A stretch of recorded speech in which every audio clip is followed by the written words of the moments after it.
Good evening, ladies and gentlemen, and welcome to the I'll reconvene in open session, the meeting of the Arlington Independent School District Board of Trustees for December 9th of 2021 at 6:57 p.m. Welcome to a new building.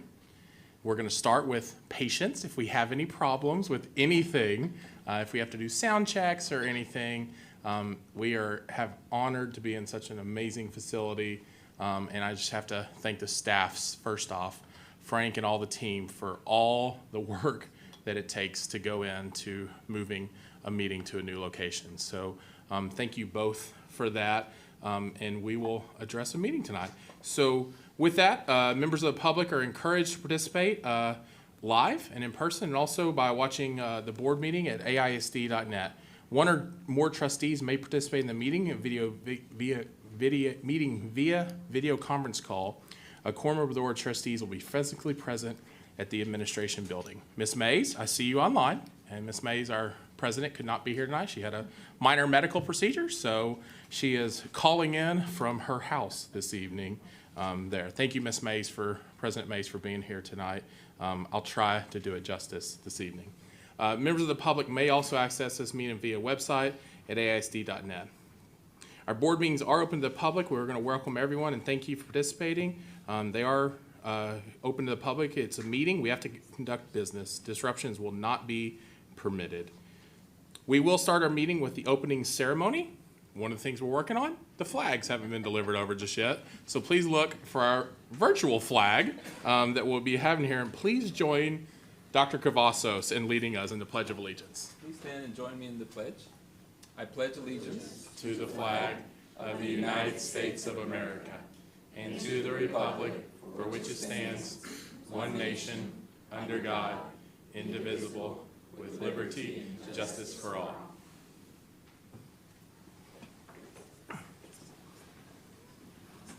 Thank you. Please be seated. We do plan to have real flags in the room. So while lots of things have gone virtual, we will continue a real flag, just so anyone that knows, because we'll probably get emails about that. Please, at this time, would you make sure all cell phones are silenced, electronic devices, to avoid any disruptions around you. And now, if you would, please join me in a moment of silence and give special thoughts to a longtime volunteer within the district, a member of the Arlington Education Foundation Board, Mr. Mike Jarrett.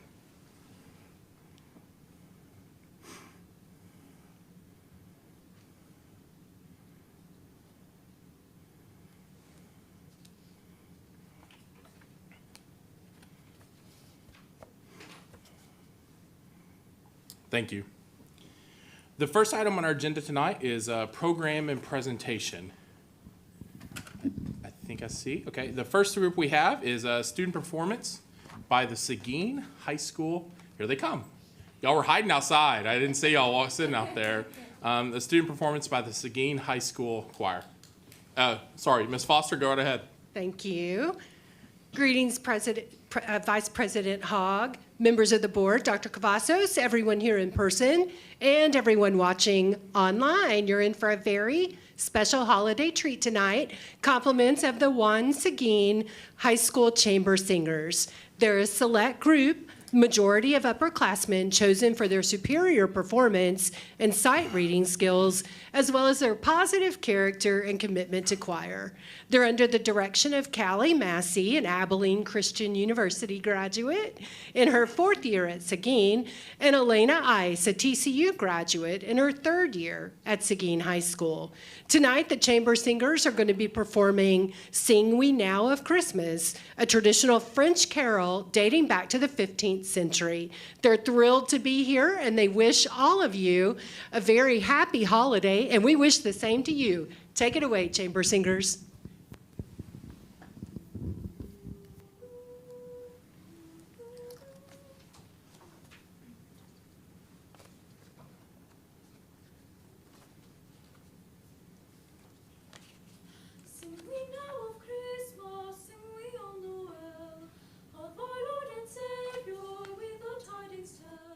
Sing we Noel, Christ the King is born.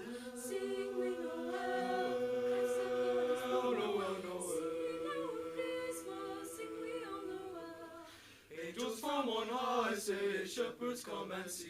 He is born in Bethlehem, a blessed lamb for thee. Sing Noel, oh sing Noel, sing Noel, oh sing Noel, sing Noel.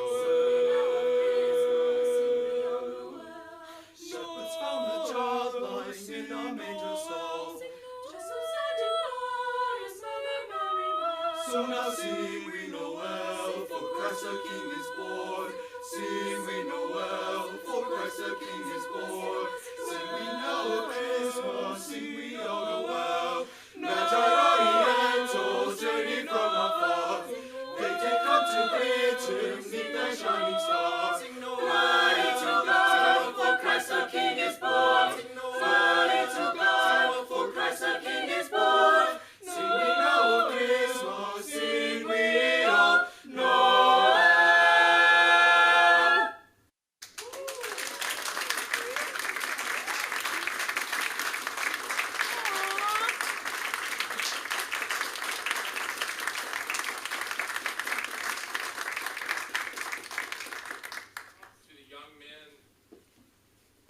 To the young men and women of Seguin, what a way to kick off this new boardroom. And you are the first ones to ever perform in this boardroom, and we couldn't have asked for a better performance. Ms. Massey, thank you so much for all your work and your dedication. I always love watching our directors as you can see how they get into it as the students and keep the students on. So thank you for your dedication and work to all of our students at Seguin and the entire AISD. Thank you. Next, and I see him sitting back there. Next, we have our December 2021, not 2020, let's not go there. Student of the Month from Bowie High School. And Mr. Lizardo, please come up and introduce our first Student of the Month in the new boardroom to be honored. And the first one, Mr. Lizardo, welcome and thanks for being here. Thank you guys so much and happy holidays. President Mays online, Vice President Hogg, Dr. Cavazos, members of the board. Thank you so much for this opportunity, being the school that nominates the first Student of the Month here in the new boardroom. This is Tyler Brown. She's been an active voice for the class of 2022 over the last 4 years. She's been a member of the track team for 4 years. She's been a captain the last 2. She's the class president and she's held that role for the last 3 years. She's in the top 10%. She's been in National Honor Society for the last 2 years. She joined LULAC this year, where she serves as parliamentarian and has helped to coordinate social and volunteer events like our Deck the Halls events, which is actually taking place this Saturday, December 11th from 5 to 8 at Bowie High School, where families can bring their young ones for free games, gifts, cookies with Santa, and distributing children's books to promote literature in our community. Tyler helped create all of that. She's a hard worker. The greatest part about this statement is that she doesn't hesitate to put in that work. Some will work hard and complain the entire time. Tyler sets a goal and works hard because she wants to achieve her goals. And she has the willingness and ability to do that work. So she does. So without further ado, let me introduce Tyler Brown. Awesome. Good evening, everyone, and I'm super honored to be Arlington ISD Student of the Month. I've had an enjoyable year, and I'm super grateful for all the staff at Bowie High School. I'm also super grateful for my mom. I wouldn't be here without her, so yeah. Perfect. Tyler, any other words of advice? Now, listen, as class president, you know that requires you to plan the reunions just going forward. As someone who's planning their 25th reunion from Arlington High right now, good luck, and it's actually a lot of fun to plan those. So any other words of advice or anyone else you want to introduce? No, I'm just super grateful for everything that the district has done. Awesome. Thank you. Congratulations. I know how many students there are at Bowie, and to be honored by your principal and chosen as the board student of the month, it's a distinct honor. At this time, if you would stay up there, Dr. Cavazos and I would love to come up and give you a couple of honors that we'd like to give to you.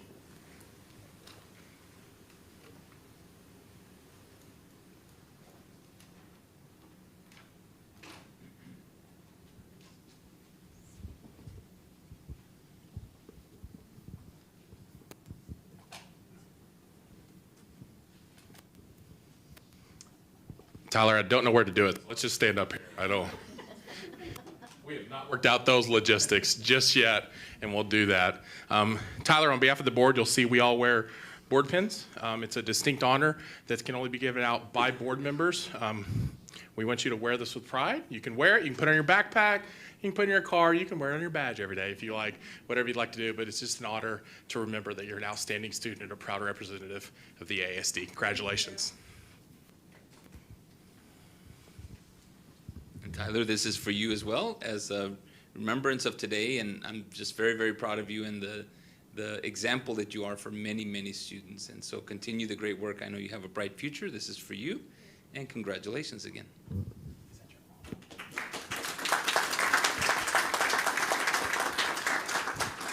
Tyler, would you like to thank your mom real fast? Yes, I would love to thank my mom for everything. Wave your hand, Mom. Thank you for allowing us to have an outstanding student. Thank you.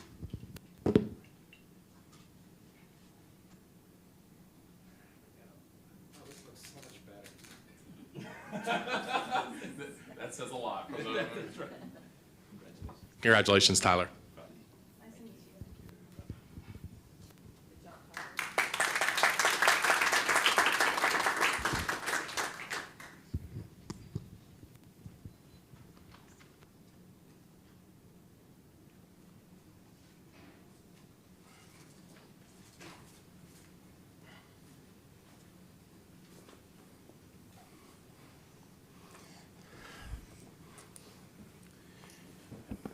Well, the new building's a success so far. Spence thinks the pictures turn out better with that. So, yeah, before it was a little crowded up in that that area where we were. Just a second.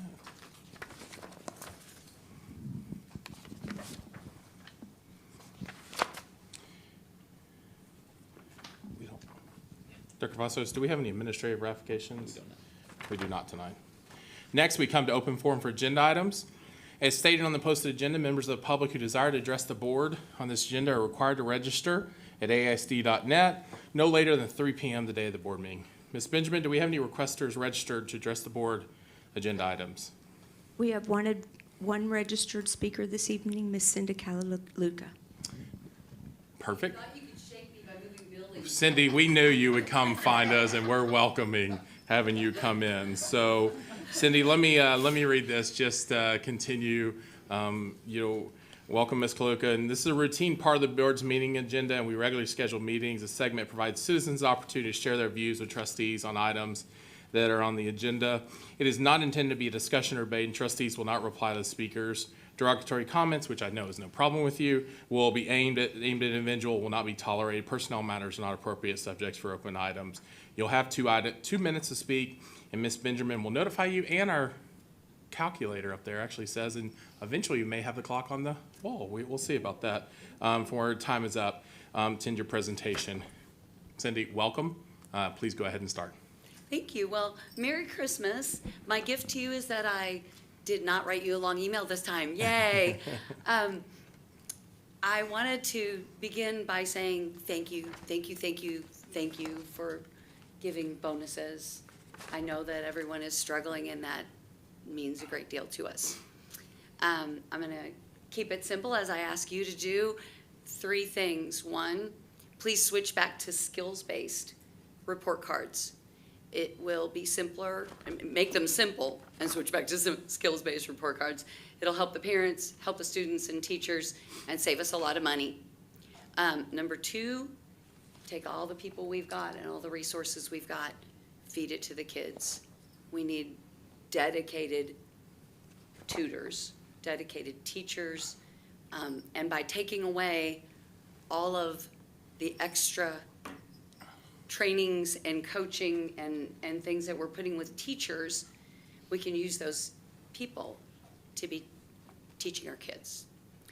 And, nutshell, thank you for the job that you do. It is way bigger than I could do. I love teaching. I would love to just be able to teach without meetings and tutoring and training and that. Thank you. You have the power. And, usual. Keep it simple. And I have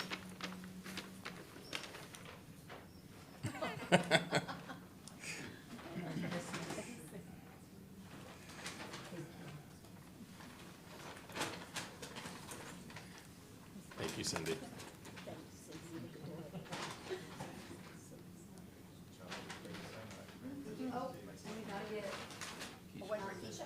Give it to Miss Benjamin. She'll be able to give it to him.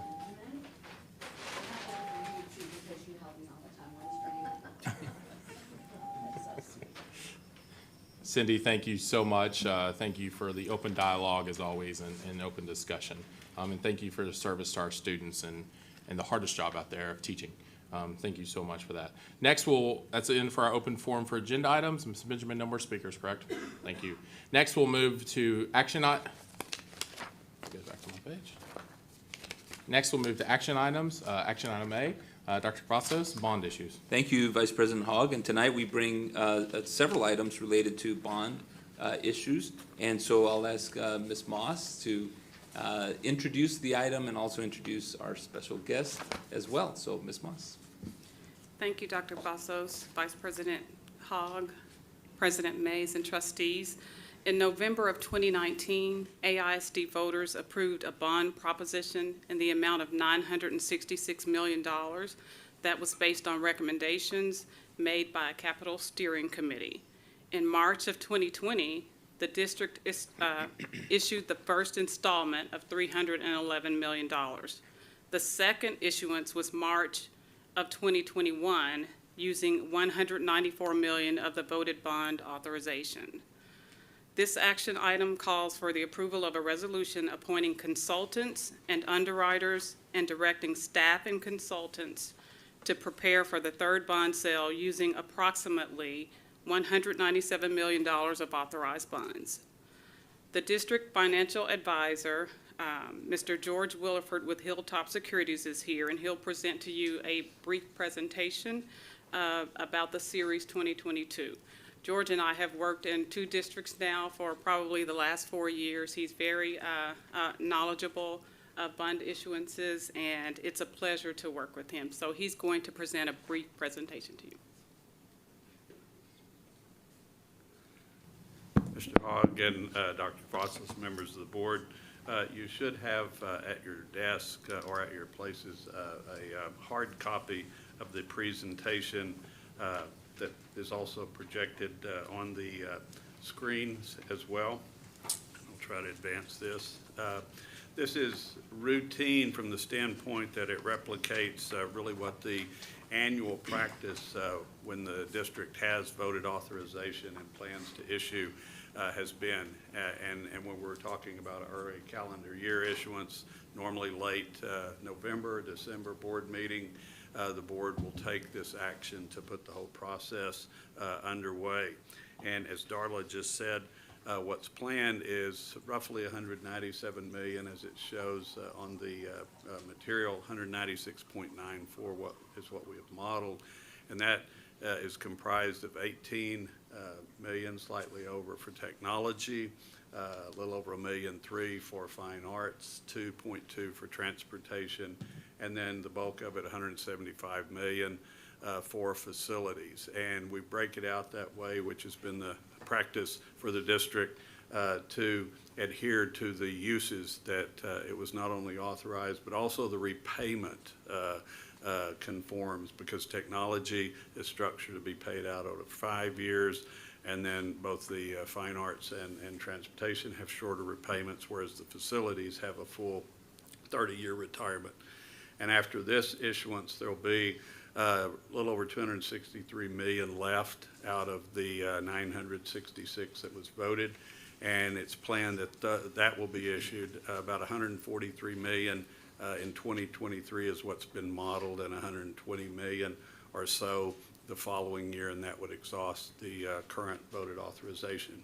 And as Darla indicated, it's also planned to refinance or refund the outstanding 2012 and 2013 issues, which become callable early 2022.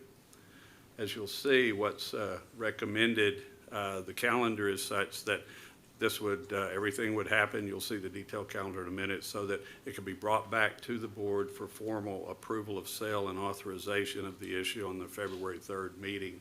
And the folks involved, or that are recommended to be involved, would be Hilltop Securities, ourselves as financial advisor, again, McCall, Parkhurst, and Horton, also long-time service to the district as bond counsel, and Dan Culver is here with McCall, and I failed to mention Eric Maha that works with me is also here.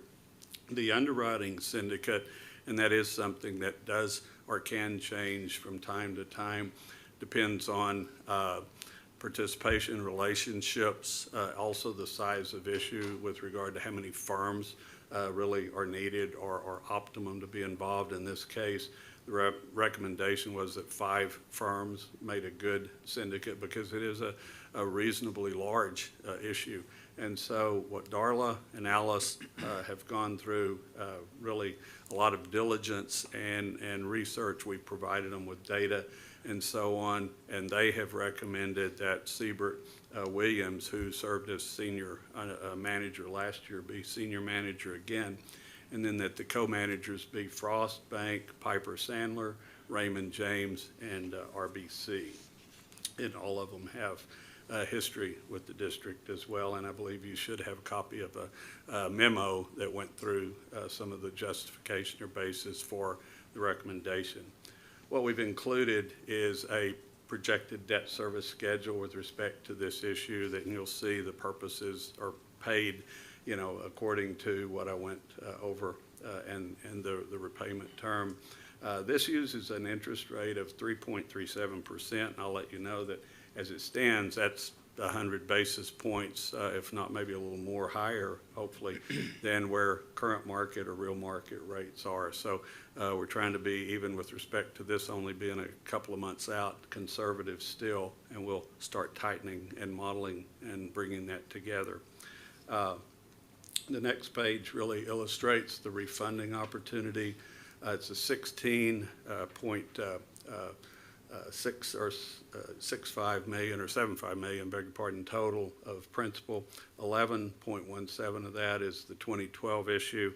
That matures through 2037 and has interest rates from 3.25% to 4%. The 2013 is smaller, 5.58 million. It has a little bit higher interest rates, 4 to 5%, and it runs through 2038. Right now, projected savings level is around 12% present value savings, or 12% of that 16.75 million. If it's just outright refinanced, is what you're accustomed to seeing, that would produce about $175,000 a year of annual savings over that 2037 time frame and so on. But what Darla and Alice have done is really analysis with respect to is there excess cash in the interest and sinking fund, and this ties to the subsequent 2 action items as well. And they've determined that yes, there is some funds that could be used that don't need to necessarily be carried forward in the interest and sinking fund, and they were working on that, so it didn't get into the presentation, but I think Darla got it into your board communique, that the recommendation is that they use $5 million. And what that will do is it'll magnify the annual debt service reduction or savings from that 175 to about 550,000 per year. So not only just the interest that is saved important, but reducing, you know, your debt service by $500,000 a year increases the capacity to take on and maybe put some new principal up in those years where we've done away with that debt service and so on. So, like I said, it magnifies the annual benefit, not necessarily the present value or economic savings. What we also included was a calendar that details everything that's planned to occur up until February 2nd, when we'd planned for the underwriting syndicate to actually go into the market, sell the bonds, and then everything, documents would be completed and so on, so that it would be brought to the board the evening of February 3rd for your approval. And based on that, closing and the receipt of the money would be planned to occur March 3rd. And we've also included, I won't go through this, just a couple of graphs that show what interest rate markets have done. And I'm sure everyone stays close to the news about what inflation's doing and all. And what we've seen, though, is Treasury rates have been volatile, so have tax-exempt municipal rates, but in fact, they've been a little more stable, and we continue to be in a prolonged period of low interest rates. So hopefully that'll be the case early 2022, and the district will be able to take advantage of low rates with respect to the new money in particular, but also the refinancing. I'd be glad to answer any questions that you might have. I would like to also, Darla, ask if it's appropriate to maybe touch on the following two items. This is using cash to outright redeem those two issues. And the reason the 2012 and 2013 were included as refundings is there wasn't $16.75 million of cash to use outright, but there was some cash to contribute. So you're getting the best of both worlds, using cash to pay down debt as well as refinancing. But in this case, we are using first the cash, or recommending that to pay off or redeem the 2009 and 2013 issues. They're both callable. The 2009 is so small and only runs through 2024 that it makes sense to pay it, and that's $145,000 of principal, but it'll do away with $154,000 of debt service. More importantly, the 2013 issue, it couldn't be included, even though it runs a little longer, because it was a taxable issue when it was done. And so the recommendation is to use $1,795,000 to pay that off, and in the process, that'll do away with $1.9 million of debt service over the next 3 years. So it kind of dovetails or ties very closely with then the financing that's planned in February. But again, be glad to answer any questions that you might have regarding the planned issue or the recommended redemption. George, thank you so much, and thank you to Ms. Moss and our team back there. Thank you. It's good to see you guys, as always, from that, and we especially appreciate the diligence to find ways to issue buildings like this. We can't consolidate other buildings and move into this without bond issuance and taxpayers contributing and participating in that. And then when we always talk about interest rates, there's always ways to find ways to reissue, find ways to save money, and be diligent in the best fiduciary duties we have for this district and the taxpayers' dollars. So I appreciate that. At this time, is there any questions? And board, I would say, unless there's other questions, we go action item A, then B, then C. We do need to do those individually as a 3 units, just for to keep everything happy and everything following within suit. I don't see. Change the system a little bit. Dr. Reich. Wait. All right, there we go. Did I give you access? Okay. Yes, thank you, Vice President Hogg. And George, Darla, thank you so much for your work, and Darla, to your team in putting these opportunities together for taxpayer savings. It's wonderful to see, and to the creativity and where the market is, where it's going to go. It's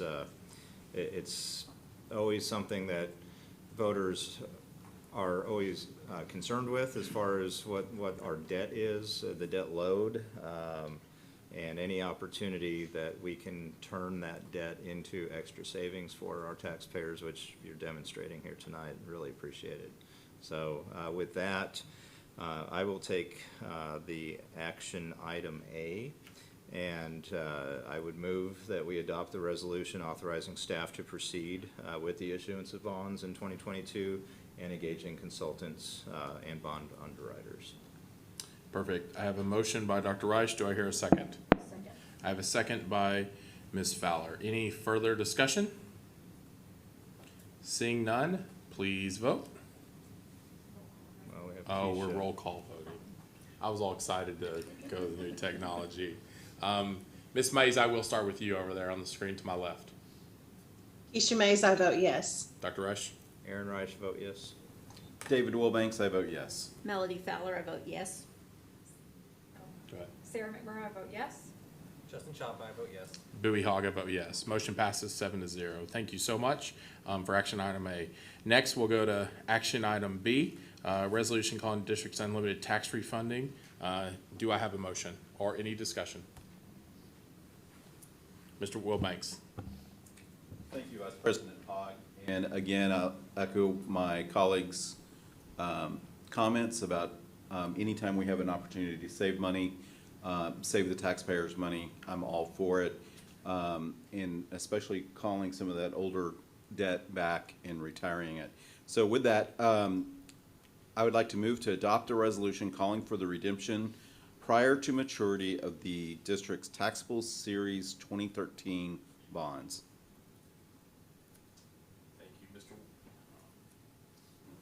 Thank you, Mr. Wilbanks. I have a motion. Do I have a second? I'll second. I have a second by Ms. Fowler. Any further discussion? If not, we'll roll call vote and start with Ms. Mays. Ms. Mays. Keisha Mays, I vote yes. Aaron Reich, vote yes. David Wilbanks, I vote yes. Melody Fowler, I vote yes. Sarah McMurray, I vote yes. Justin Chapa, I vote yes. Bowie Hogg, I vote yes. Motion passes 7-0. Thank you so much. Next, we'll move to consider and tax item resolution unlimited tax refunding series 2009. Do I have a motion or discussion? Vice President Hogg. Ms. Fowler, would you please, hold on, I can turn you on. Thank you, There you go. Vice President Hogg. I move to adopt a resolution calling for redemption prior to maturity, the District Series 2009 bonds. Thank you, Ms. Fowler. I have a motion. Do I have a second? Second. I have a second by Dr. Reich. Ms. Benjamin, I hear. You got it? Just getting a second, yes, sir. Thank you. Okay. Motion by Ms. Fowler, second by Dr. Reich for action item C. We'll take a roll call vote. Ms. Mays. Keisha Mays, I vote yes. Aaron Reich, vote yes. David Wilbanks, I vote yes. Melody Fowler, I vote yes. Sarah McMurray, I vote yes. Justin Chapa, I vote yes. Bowie Hogg, I vote yes. Motion passes 7-0. Next, we'll move to action item D, consider sale and resolution. Dr. Vasos. Thank you, Vice President Hogg, and tonight we bring for your consideration a resolution to approve the sale of Chapter 34 Tax Code property as described in your board packet. Thank you, Dr. Vasos, and thank you to the gentleman. Sorry, I meant to say thank you at the very end. Thank you for the due diligence you've always served on our finance, and Ms. Moss leading your team. Dr. Vasos, discussion as we've had in closed session about selling of property. Is there any discussion or a motion from my colleagues?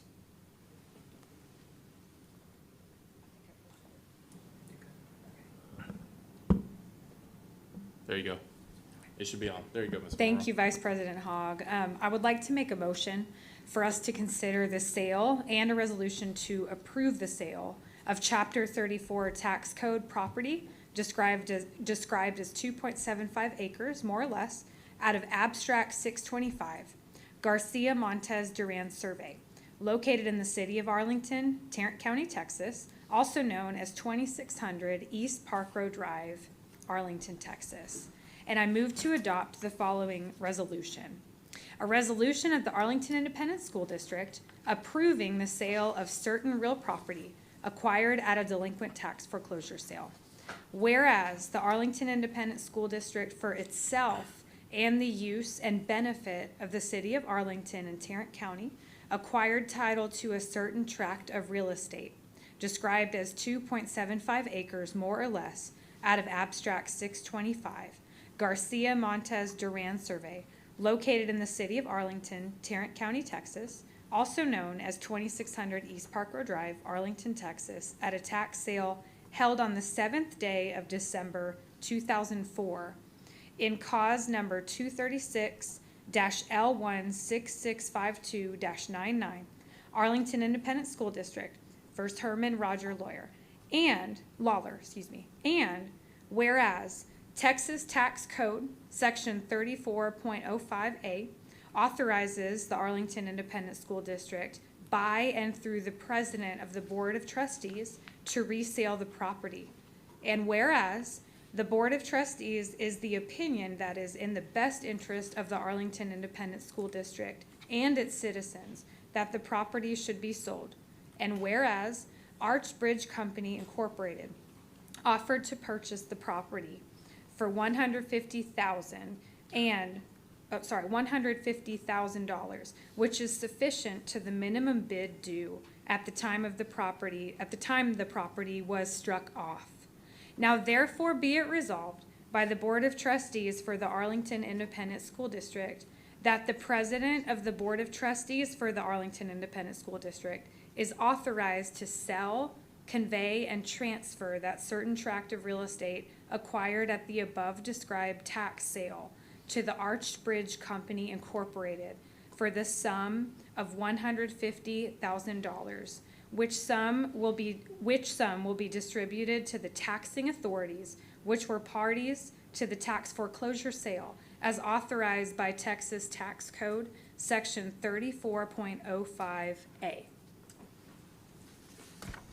Ms. McMurrow, well done. That's a lot to read. I know you're a literacy coach in a neighboring district, and you're in great hands. So well read with a lot of that to get the legal jargon out there. I appreciate it. We have a motion by Ms. McMurrow. Is there a second from one of my colleagues? I see a second by Mr. Wilbanks. I just gave you congratulations, Mr. Wilbanks. You're now a doctor. I have a motion and a second. Any further discussion? Seeing none, we'll roll call vote. Ms. Mays. Keisha Mays, I vote yes.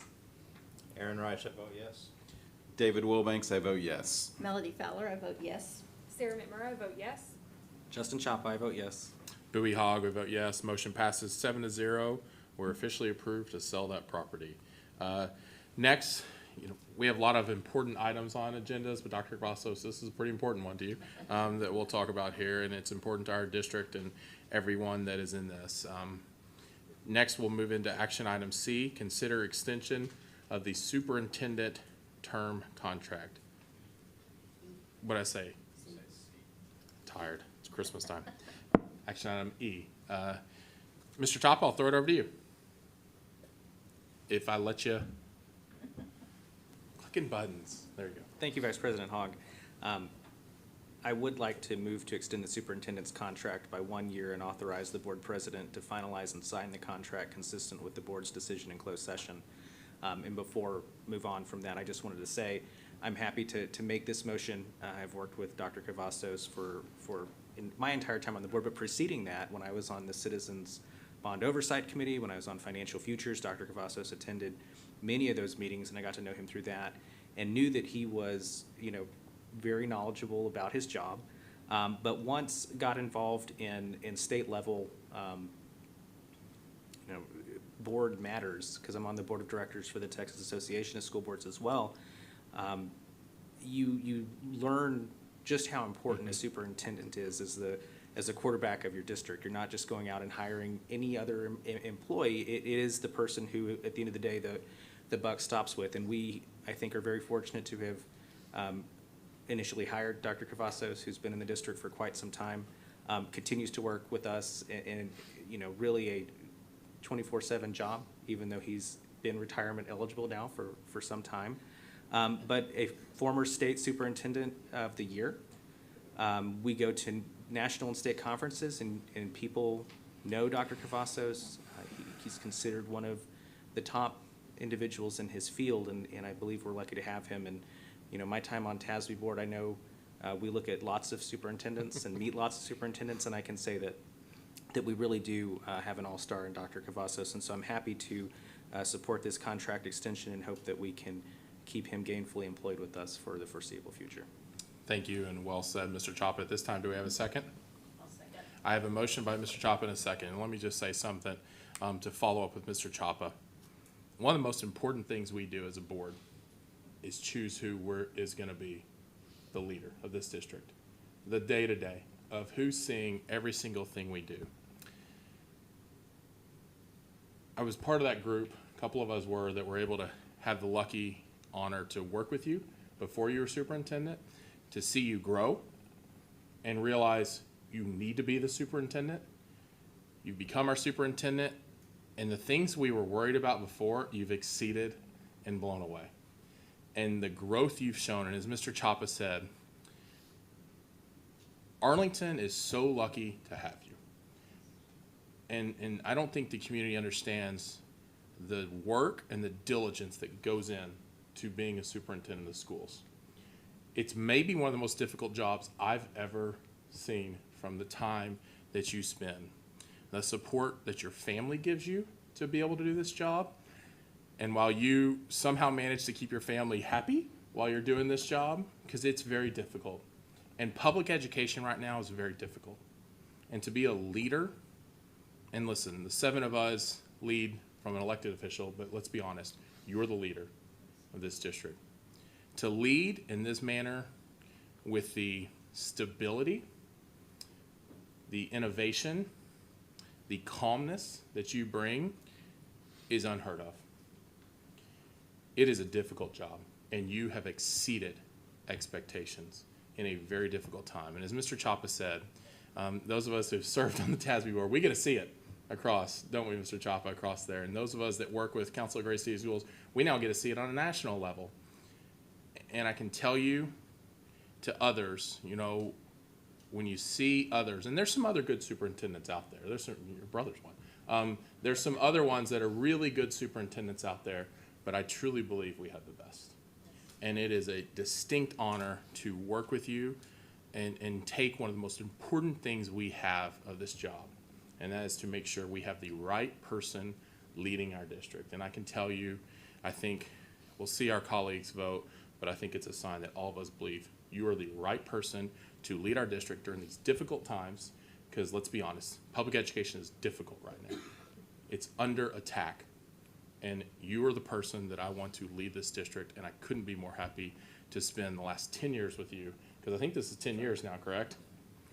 10th anniversary, and if you people don't know, superintendents don't usually last that long. What's the average tenure? 3.7, 4.1, right around there is average tenure of a superintendent. Mr. Chapa, don't ever bring up that he's retirement eligible again. That's the one thing we're good. But Dr. Vassos, let me just say, before we take this motion, on behalf of my colleagues, we appreciate the work you've been doing for this district. At this time, is there any other comments, or were we ready to vote? Ms. McMurrow.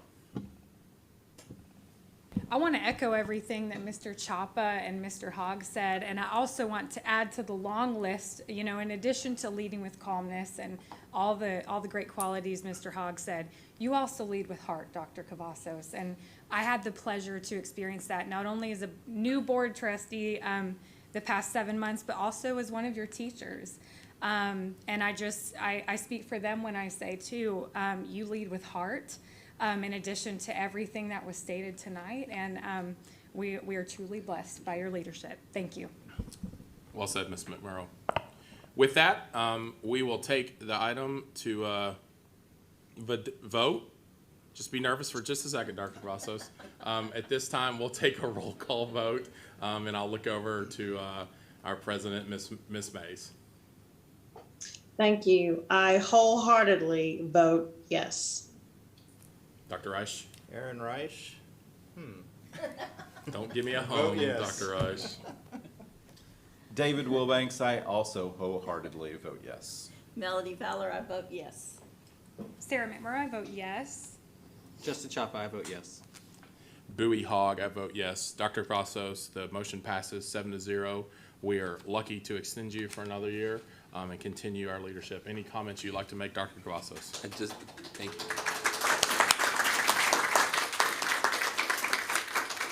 Thank you, Vice President Hogg, and thank you to the entire board and community. I appreciate very much the kind words and the support. We do this together. We do this work together, all of us in the organization and with our board. And so our efforts are collective. And as Ms. McMurrow said, it's a collective effort of love, because that's what we're providing, a service to our students and our community. So thank you for the vote of confidence, and this is also extended to our entire district. Because again, we do this as a team, so thank you again. Thank you, Dr. Cavazos, and thank you to all of our staff. And I say to you, but I also say to all your senior team that's sitting out there, we know how important it is for a leadership to have stability. And this vote on this contract is for you, but also reassuring this senior team that our goal is to how do we help the classroom and every single one of those students, and this team does it across as I look at all the colleagues that are sitting out there. And your leadership's guiding that, but let me just take a moment to thank all of your senior cabinet and the stability that we have and the leadership and the progressiveness that this team takes. So I might take that time to truly appreciate you. Enough thank yous, now we're back to work on that. And next we'll move into what guides a lot of your leadership and where you're taking us down the path and the work from this board, yourself, senior staff, and numerous staff members. I see a lot of them sitting out there to where we're going, to where we're getting to, and that is consider adoption of 2022, our next 5-year through 27 strategic plan. I'll throw it over to you, newly renewed Dr. Cavazos. Thank you, Vice President Hogg. And tonight is also an exciting time for us because it's also the culmination of all the development and all the sessions that we've had collectively, and this is a representation of those groups, to bring forward now the strategic plan for your consideration.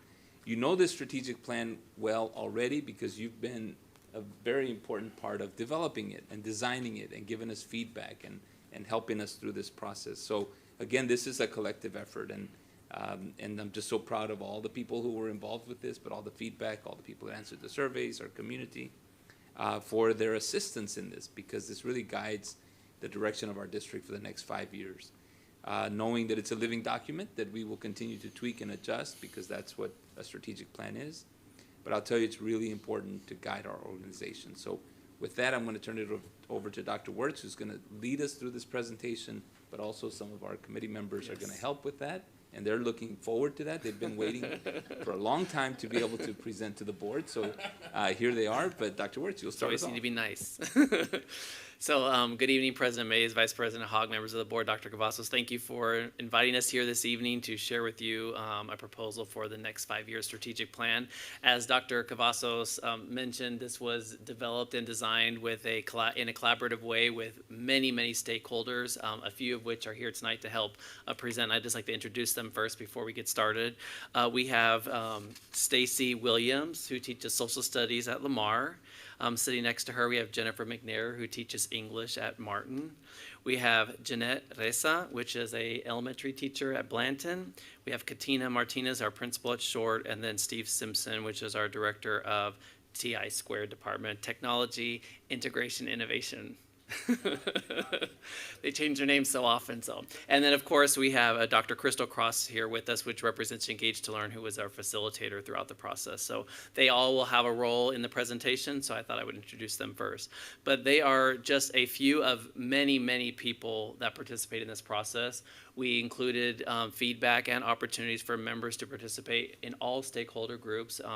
You'll hear a little bit later on about our community feedback. We also included opportunities for feedback from teachers. But on the actual design team, we had a student, we had parents, we had teachers, principals, members of district staff, executive directors, senior level leadership. We tried to include all levels of the district because we do believe that their participation is important, their voice and representation of their different subgroups of employees need to help us in terms of understanding where we want to go or what we want to propose that we do and what their perspective is in that process.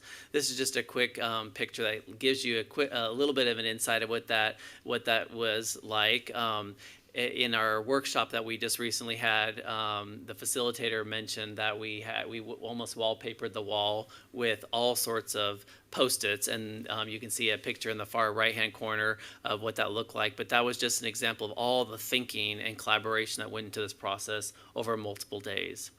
So with that, I'm going to go ahead and just turn it over to Dr. Cross, and she's going to introduce the facilitative process that we went through, and then we're going to move into the actual details of the proposed plan. Good evening, President Mays, Vice President Hogg, board members, and Dr. Cavazos. And I'm going to actually kick it off with a brief video to introduce the process.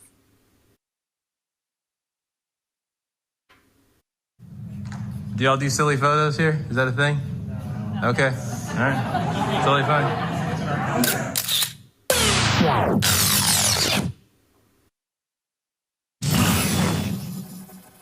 So, without kind of adding any undue stress to you, the future of the district depends on you. When we did our first 2 strategic plans, we knew that it would lead to transformation, but it leads to much more. It leads to the engagement of our community, our staff, our students, to really inspire them for big change in the school district. It's important for us to be very intentional about not only the direction that we're going, but communicating that plan to our stakeholders. We have a hand in shaping the next 5 years of our system, which is really powerful. The facilitators have said a couple of times, you know, you're chosen for a reason to be here. The partnership with Engage to Learn is awesome. It really is, because it has really been a partnership, something that we've grown in together. Engage to Learn has been a critical piece not only of our teaching framework, but also of the strategic planning process. It's really important to step out of the reactive mode, to look forward, look into the future, and say, where do we want to be? How do we get there? And build strategy around that, design strategy around that. So now, embarking on this 3rd strategic plan, I really enjoy this process where we engage more people, engage the community, engage our students, our staff, to make sure that everyone's voice is represented, but in a collective way. Everything that we are doing and everybody's focus is wanting to get past this learning loss, moving towards that equity and getting students back and getting them back and then beyond where they were before. The National Equity Project defines equity as reducing the predictability of who succeeds and who fails. I know this district will help bring that. There's an intentional focus to make sure that all of our students have equity and access. At the beginning, when we went around and everyone just kind of shared their role, why they were here. It was really cool because I think we're getting a lot of representation in the room and a lot of diversity. I have 2 kids in the district, and it's a big deal because not all districts do strategic plans in this way.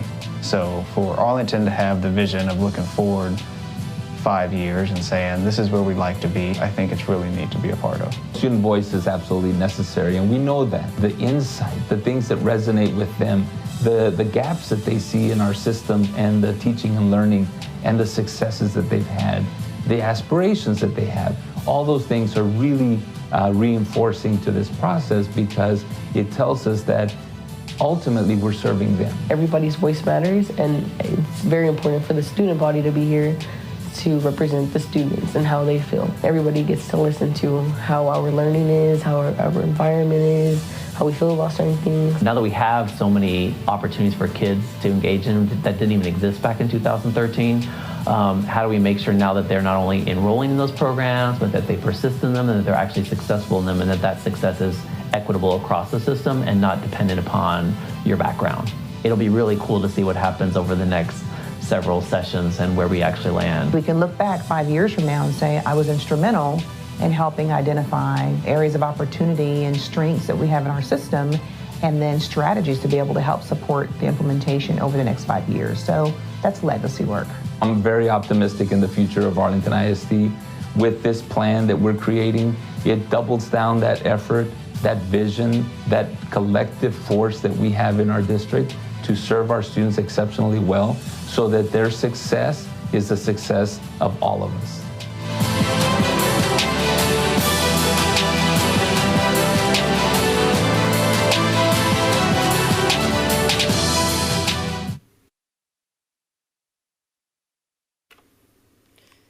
Thank you for your attention to that. So here's just in a nutshell the sequence and timeline. This consisted of several pieces, and beginning with the collaborative and engaging portion that happened in September.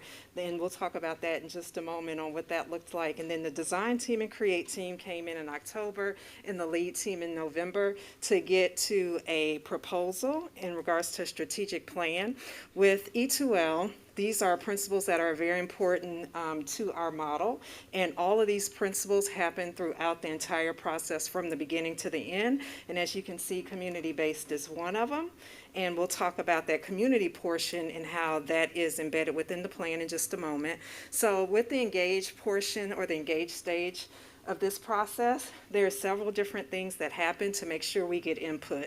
And so although you'll get to hear from some of your staff today, you saw a video that included some of the information from staff, students, community. This was a very intentional process to make sure that that engagement piece was there. We went into the design. The design had pieces that the district already had in place, but calibrating around what already existed, such as certain goals and beliefs that have not changed, but still important to go back to. There were some new pieces that were built during that design phase. Then we moved into create, and that was looking at strategic analysis and specific results, which again is being proposed and presented.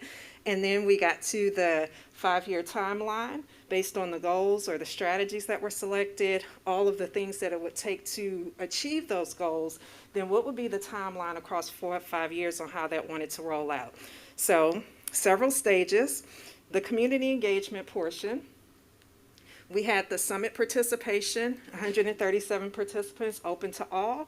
That was virtual and also some face-to-face pieces, and getting the input, because before you're beginning to even propose a plan or think about strategies, any of those pieces, you want to make sure you get that information. We also had focus groups.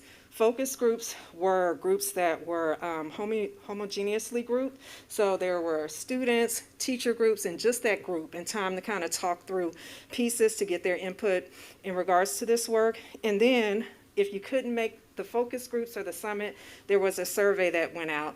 The survey was open to everyone. It was available. And again, you had 3,500, a little over 3,500 participants on the survey. So the information and collecting this information is such an important part of the process. And once this information was collected, it was used. So it wasn't just collected to say we did it. It was a part of the process throughout.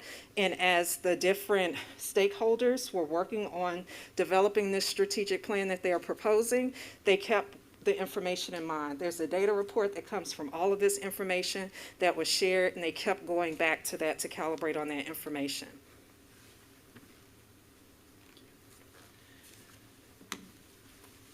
The important thing to remember, and I think we've talked about this before, is this is the third strategic plan. So there was a strong foundation that we were able to build from and springboard off of. And so this slide just represents some of the decisions that were already made in prior years and some of the foundational beliefs that are already within the system that we use to frame some of our work. Of course, our vision and mission statement, our beliefs, which are the same ones that we've always carried on from the last strategic plan, the singular equitable goal that 100% of our students graduate exceptionally prepared. And then specifically the call to action about developing and creating a high-performing organizational culture that really empowers leaders so we can guarantee active learning in the classroom. Those things were all already in place. Some of the other areas that we thought about that were in place as well were our 3 pillars, which our focus areas are around the learner experience, growing and developing people, and ensuring that our students are college and career ready. And then our learner profile, specifically the soft skills we want all of our graduates to walk away from Arlington ISD already owning and being proficient in, so that when they enter into their post-secondary education or into the field of their choice, they have the skills needed to be successful in those environments. And then finally, we added into this process the board adopted goals that were recently in our recent meetings that we had, focused around literacy and mathematics, and then of course college and career readiness.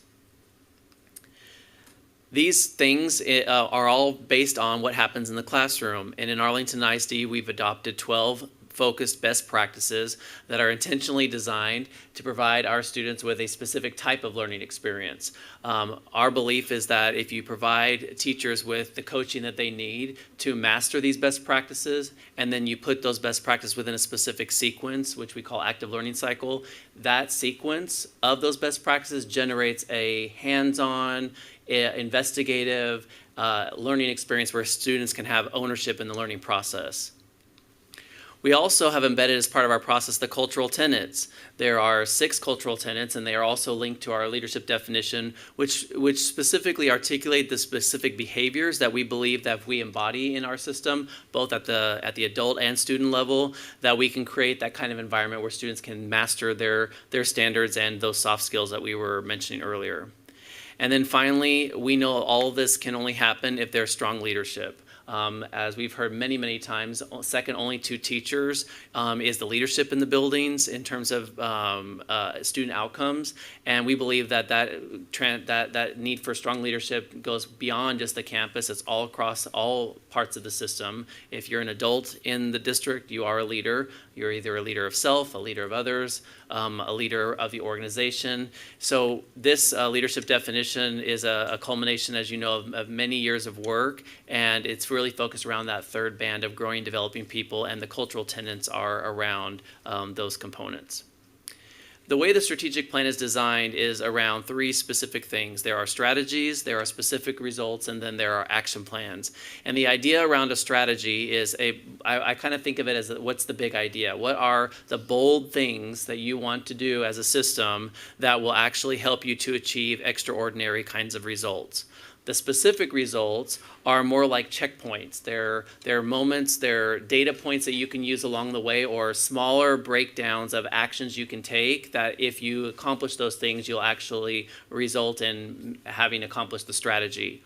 And then finally, the action plans are the details. It's the day-to-day things you have to do to accomplish the specific result so that those specific results will actually culminate into accomplishing the strategy. So specific results are measurable. There is actions attached to them, but they are measurable. We should be able to tell whether they happened or they didn't happen. They are necessary to accomplish the strategy. Without the specific results attached to the strategy is just an idea. It's an overarching kind of umbrella.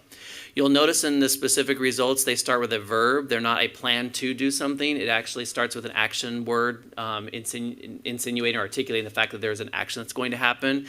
And we do believe that every specific result that's articulated in the plan is worth our time and investment in money. So one of the things that you'll hear as we move down the road when it comes to timelining is which one is the priority. If it's in the plan, it's already prioritized, and there is a belief that it is worth our investment. And as Dr. Cavazos mentioned along the way, of course, we will be measuring, this is a living document, our progress along the way. And if you notice or we notice that something isn't actually yielding the results we intended, then you always can make adjustments. So with that, I'd like to invite some of our friends to help us go through each of the 4 strategies and the specific results and timelines. I just want to orient you briefly to the slide that you're going to see. So we're going to talk about the strategy. We're going to articulate the strategy and the specific results. And then you'll notice on the slide next to each of the specific results a year. And that year represents when in the 5-year plan that specific result will be worked on. It's important to note that we only have action plans for year 1. And the reason being is because you have to get through year 1 and then make adjustments around as you start planning for year 2. We don't want to suggest the planning of all 5 years at once when you haven't even started the work. So every year we'll come back, evaluate how we're doing with year 1, make the plans for year 2. But when you see the strategy slides, you're going to notice years articulate about when those specific results will fall in the timeline. So with that, I'm going to turn it over to Stacy Williams, our social studies teacher from Lamar, and she's going to talk to you about strategy 1. Hi, good evening. So strategy 1 states that we will prioritize a high-quality personalized learning experience for all students founded in the best practices to mitigate and protect against unfinished learning. So it's important first to point out that strategy 1 is a continuation of what's already been started in our current strategic plan, specifically the best practices and the active learning cycle. The priority of this strategy is to address unfinished learning through the implementation of the best practices and the active learning cycle. Utilizing this strategy ultimately leads to personalized, student-driven, rigorous learning that is accessible across the district for all students. In addition to personalized student learning, strategy 1 prioritizes high-quality personalized learning experiences for teachers. This will provide teachers with advanced learning and coaching in the best practices and the active learning cycle. In addition to personalized coaching and learning, Strategy 1 will intentionally provide instructional design support and curricular resources. Prioritizing and implementing personalized learning will allow us to mitigate and protect against unfinished learning and review and align the grading processes with the best practices and the active learning cycle. Strategy 1 and the specific results that follow lay the foundation for our new strategic plan. Am I going to do my... Okay, sorry. I forgot that I was supposed to do this. So I'm going to share with you a little bit about my experience as being a part of this process. I was invited and I got to be a part of all 6 days. And so from the beginning of the strategic design days, our goal and objectives were very clear. And it seemed from the very beginning that we were all on the same page, that we all wanted to create a plan that focused on student learning and ensured equitable access for all our stakeholders across the district. As a teacher coming in, I was incredibly nervous and anxious, kind of like right now, but quickly found that my opinions and feedback were not only just welcomed, but were also encouraged. There was an air of transparency in the room that everyone seemed to adhere to and appreciated. All stakeholders, whether you were a parent, a community member, a student, or a district employee, felt comfortable sharing their experiences and being honest with them. It was encouraging to see everyone being transparent with where we are as a district in the process and acknowledging where we needed to grow in order to be that premier district and leader in education where we desire to be.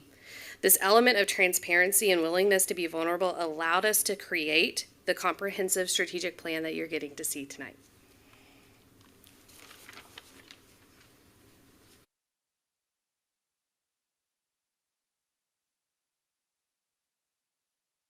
Good evening. I'm Jennifer McNairn, and I teach at Martin, and I'm going to talk about Strategy 2. Strategy 2 is focused on the initiatives that the district currently has in place and how these initiatives impact both students and staff. This is important work because an overload of initiatives limits the effectiveness and the quality of student outcomes, teacher performance and retention, and ultimately inhibits true student achievement.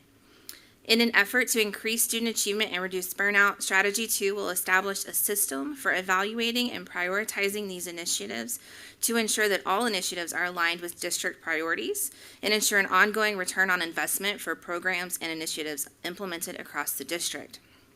Strategy 2 will also streamline communication and celebrate successes so that all stakeholders have clear expectations and a shared commitment to district initiatives. In order to successfully implement initiatives that increase student achievement, increase focus, and reduce burnout, Strategy 2 addresses the need for both a baseline and personalized professional learning. That focuses on district priorities and embeds coaching. This specific result aims to create consistency across the district in teacher training while also emphasizing the need for personalization of the professional learning process. Prioritizing initiatives, streamlining communication, and creating personalized professional learning all answer our district's call to action to create a high-performing organizational culture by supporting leaders to establish and sustain systems of behaviors that guarantee active learning. I'm going to talk about my experience. Throughout the process for the strategic plan design, it was clear that diversity was a key component to a successful strategic plan. Not only was there diversity and stakeholder voices, but through each stage of the process, new voices were added, as well as participants that rolled through all 3 stages. The design team also included all levels of district stakeholders. This included students, community members, teachers, both campus and district administrative staff. This diverse group allowed for many perspectives to be shared and created a true collaboration where everyone had the best interests of all students at the forefront of the process. This intentionality speaks not only to the district's recognition of the diverse students that attend our schools, but also to the multitude of stakeholders that play a part in making AISD a premier school district. As a teacher, I appreciate being part of the process and allowing my voice and my ideas to be heard and be part of the next 5 years in Arlington ISD. Thank you.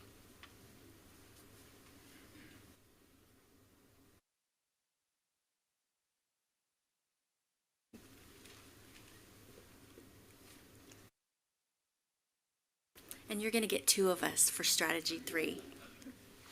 So that means it's important, right?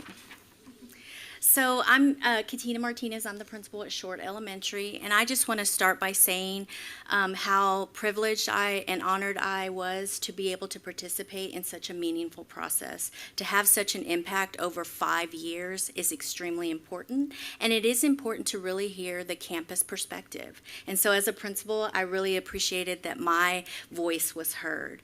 And so in strategy 3, we discussed really the need to prioritize the social and emotional well-being of our students, teachers, and staff.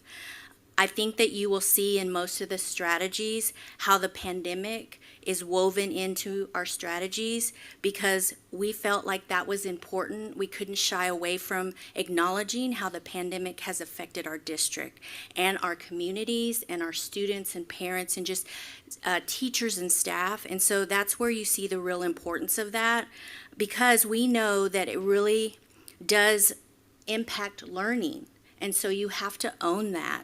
And so when we really looked at our the ideas that we wanted to propose under this strategy, we wanted to make sure that we looked at all pieces. Social emotional well-being is important for all of the stakeholders.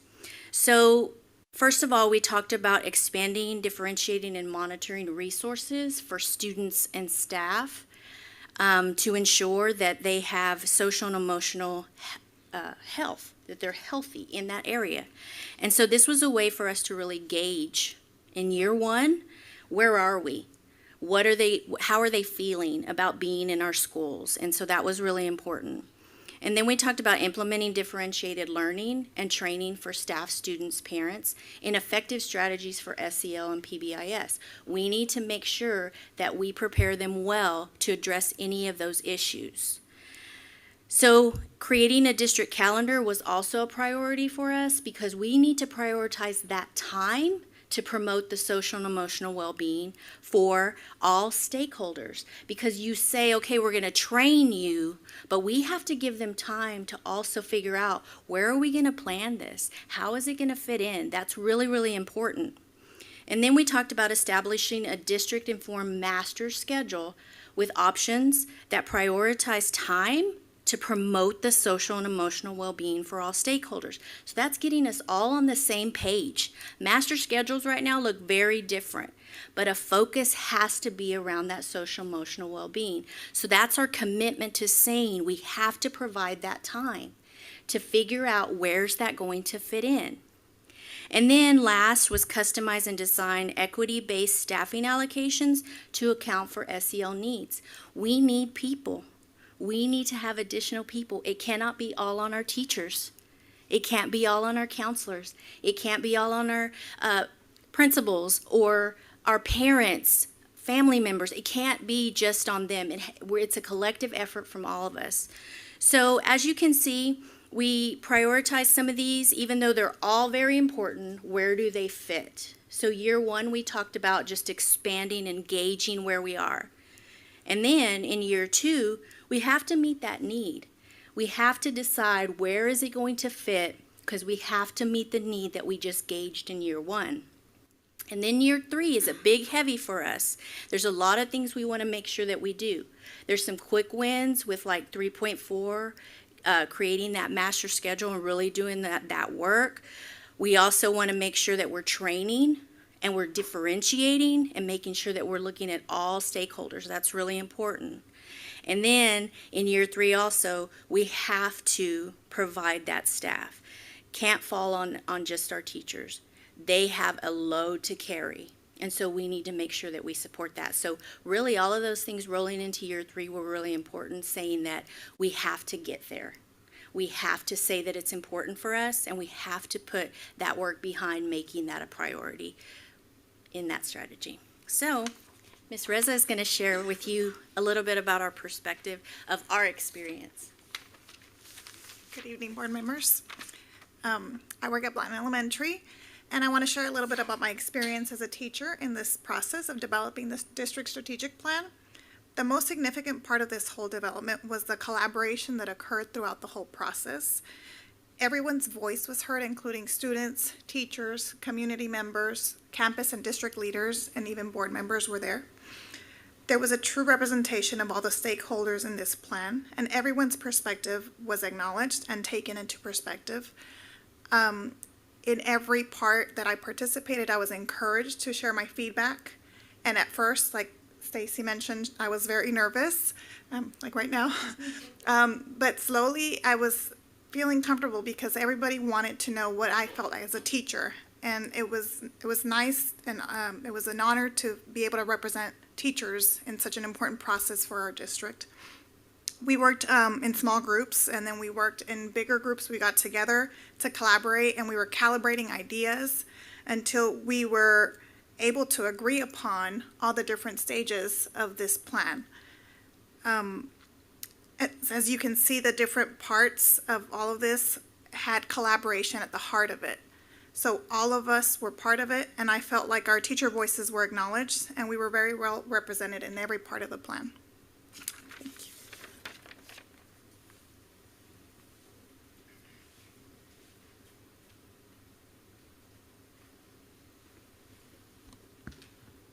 Good evening. My name is Steve Simpson. I'm proud and honored to serve the district as the Director of Technology Integration and Innovation. I wanted to take the opportunity to thank y'all for your service and dedication to the district all these many months of trial and turmoil. I've been a member of this district and educator since 2001. And this plan that's being presented to you tonight for approval is a culmination not just of recent efforts, but years of effort to move our district into an increasingly innovative space and an increasingly competitive environment, right, in public education. So I have the honor of talking with you about the fourth part, the final strategy of our plan. And I first wanted to thank my colleagues for presenting the prior three strategies. I really wanted to speak to kind of the culmination of the attributes of the process that they've discussed or described to you. Not just transparency, diversity, collaboration. And I wanted to just touch on, it was a really consensus-driven process. This plan isn't Dr. Brown's plan. It's not Dr. Cavazos' plan. It's not Dr. Wirtz's plan. It's a plan that came to the surface through a tremendous amount of collaboration that was all driven by really rich discussion, some give and take, and ultimately really consensus-based decision-making. And I think that means it reflects the shared interests and values and passions of the educators and stakeholders who were involved in the process. It wasn't hard. These strategies make sense in this time and space for our district and in our society and times. So with no further ado, I'm proud to share with you the fourth strategy. We will guarantee every Arlington ISD student, staff, and parent has equitable access to all Arlington ISD programs and resources. And my colleague and compatriot at Seguin High School, you heard quoted on the video, talks about how equity, right, is basically reducing that predictability of outcomes. And there are lots of foundational and fundamental excellent programs in this district, and there are really cool, innovative, and unique programs in this district. And 4.1 is really about expanding the access to those opportunities to students across our system, regardless of where in the city they may live, for example, the nearness of a program to their home, for example. So that's one that's prioritized, as you can see there, for year 2. Strategy 4.2, expand leadership development pathways and opportunities across all staff roles. We have an emerging leadership development program that began with a focus on classroom level leaders and campus level leaders, and very soon to address district level leadership pathways. This specific result expands that to staff outside just the professional educator roles, right, and across district and many, many valuable and important departments where strong leadership is critical to meet needs and challenges that you're well aware of even in this moment. Specific result 4.3, to equitably resource classrooms with materials and instructional supports. Materials are typically things. Instructional supports are typically ideas, processes, or people. And to ensure that students, regardless of the campus at which they attend, have equal access, right, to the quality resources that will make them successful and ensure that those learning outcomes that are essential are going to be guaranteed for all of our students. And then finally, specific result 4.4. And you heard a communication specific result mentioned with an earlier strategy. And I did want to clarify that this one, ensure that all communication related to district programs and resources are equitably accessible to all stakeholders and are strategically deployed at all levels of the organization, are really the communication efforts related to ensuring that the opportunity to access the programs, right, and unique innovative experiences available in our district are truly being broadcast in a way that no one could possibly mistake or miss them, right, as relevant opportunities for them, their family, and their students in our district. So with that, I believe I'm going to turn things back over to Dr. Wirtz. Thank you for your time and attention, and again for your support of all our efforts. So as you can see, this is just a subset of a stellar group of people. Thank you so much for being here this evening to help us. Tonight, what I wanted to do is just finish up by just talking a little bit about the timeline. Often questions come up about how do you develop the timeline and how do you decide what comes first and what comes last? And of course, as they mentioned, it came from the consensus of lots of people. And then of course, I know you, each of you also shared your feedback on how we timeline. And so what I'm going to do tonight is just share a little bit about what those timelines, what the timeline looks like and why some things are falling where they do. So the first thing about timelines when it comes to a strategic plan, just for those who might be listening, is timelines are the specific results being sequenced. They're not being prioritized. As I mentioned earlier, if it's in the plan, it's a priority, but the sequence sometimes makes a difference because certain items have to happen before others in order for them all to be successful. And so the sequence is really designed to help make sure that there is effective implementation and that there's sustainability beyond the initial 5 years. We also try to think about quick wins. Every organization wants to feel the quick win. Everyone wants to feel like they're being successful quickly. And so we tried to find out, and as you mentioned, as one of my colleagues mentioned, what are some things that could really impact the system in a relatively short amount of time that could springboard us as we're moving through the next 5 years. So we thought about that as we timelined. And then of course, we tried to find a balance between high impact strategies and the resources of the needed for those strategies across all of the years. It's really easy, especially when you're designing the plan, to want to do everything in year one because everything feels so important to you, and you know that students are waiting for all these things to happen. But you also know that financially you have to spread it out, and that you also need to make sure that the system can absorb the change that's needed as it's happening. I always say, you don't want to drink out of a fire hydrant. Well, you have to plan a timeline in a way that's actually absorbable and doable so that the practice is sustained over time. So these are the specific results as they talked about over timeline, over year one. And the other thing I want to mention about the timeline, about this strategic plan, is should the board adopt this plan, the team will begin the process immediately of prepping and putting all these things into motion so that we launch them in the fall, so that year one is complete at the end of next school year, and we start planning for year two during year one's implementation so that we can launch year two. And the reason why I bring that up is it's a little different than the way we've done strategic plans in the past, where in the 5th year you're actually planning, but you don't actually implement until the 6th year. The way this is designed in terms of timeline is at the end of the 5th year, when June is here and the last school bell rings, this plan is over. We've actually implemented all those parts. So in year one, which is next school year, we will be focusing our work around best practices and the implementation of those in the classroom and the active learning cycle. We'll be working on designing and implementing additional instructional processes and interventions and enrichment to really address all the unfinished learning that we know has been a result of the recent situation that the world is experiencing.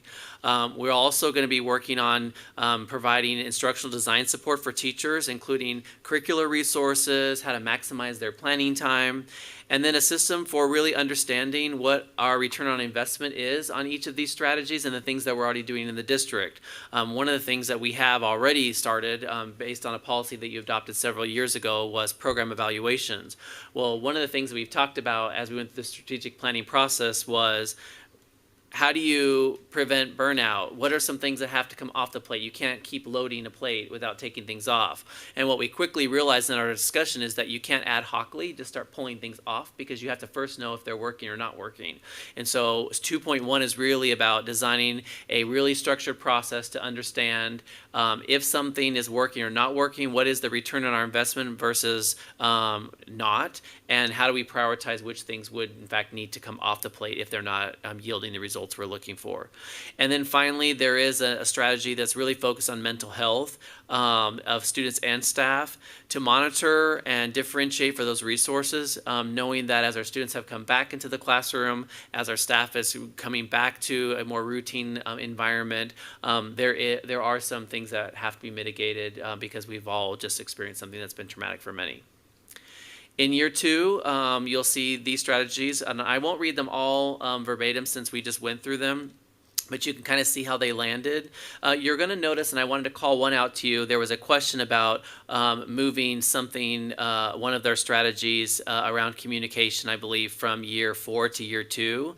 And I wanted to mention that the reason why those two things were separate is because when we talked about that recommendation and we got down to what's the intention around those two strategies, they're actually very separate. So I'm gonna talk to you about both of them. The first one is in year 4, 4.4, ensuring all communications related to district programs and resources are centralized and accessible to all stakeholders.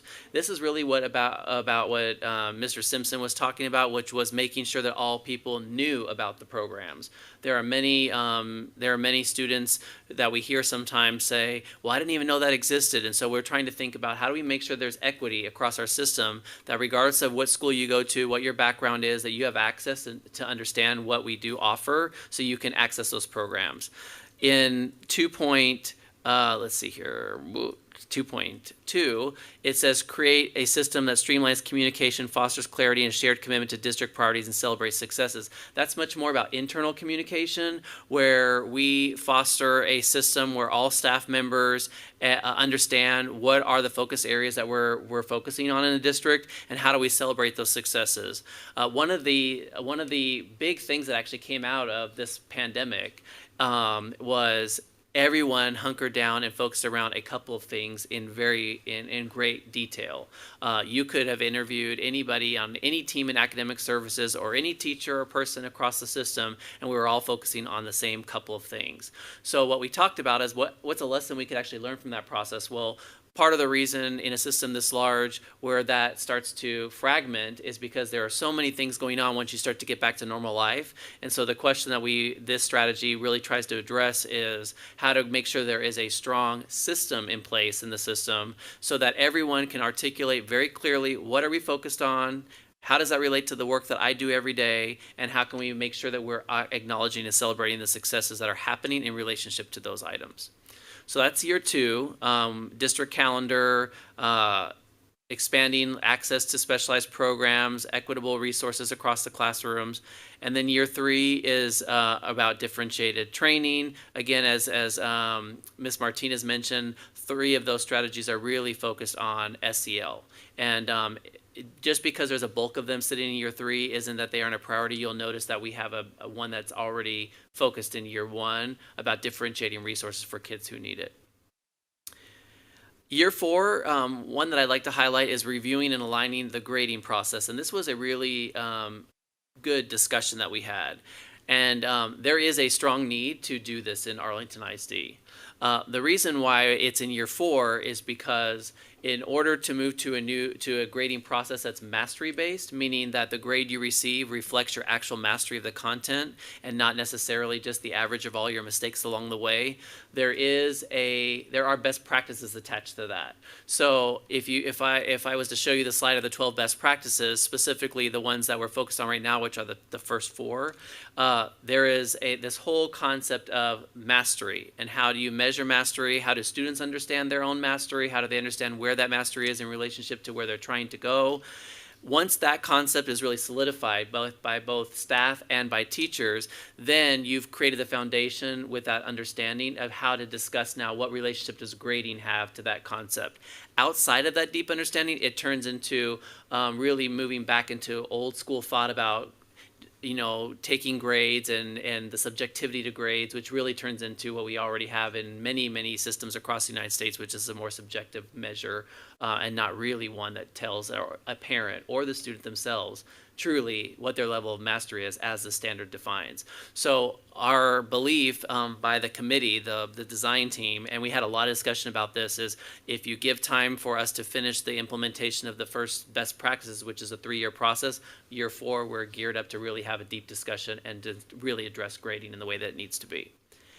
And then finally, year 5 is expanding leadership development pathways. One point I wanted to articulate about this is just because it's sitting year 5 doesn't mean it's already not started. You know about the leadership definition. Dr. Brown has been leading an intense amount of work in terms of developing the pathways for both campus leadership and principals and teachers now, and we're working eventually towards central office. That will continue to develop. This specific result is really about even expanding that to all staff roles like they mentioned, and not just campus-based roles, but other parts of the system. Half of the district or half our employees aren't necessarily academic-based, professionals. There's other sides of the organization, and they also need leadership opportunities to grow and develop in their roles. So with that, I'm happy to answer any questions that you may have about the process. I know you participated in it as we went along too, but I'm happy to answer any questions, and I turn it back over to Dr. Cavazos. Thank you, Dr. Wirtz, and thank you to the entire crew for presenting. And this is just a small piece. Just another late night of working on this, so I thank you for that. Mr. Wilbanks.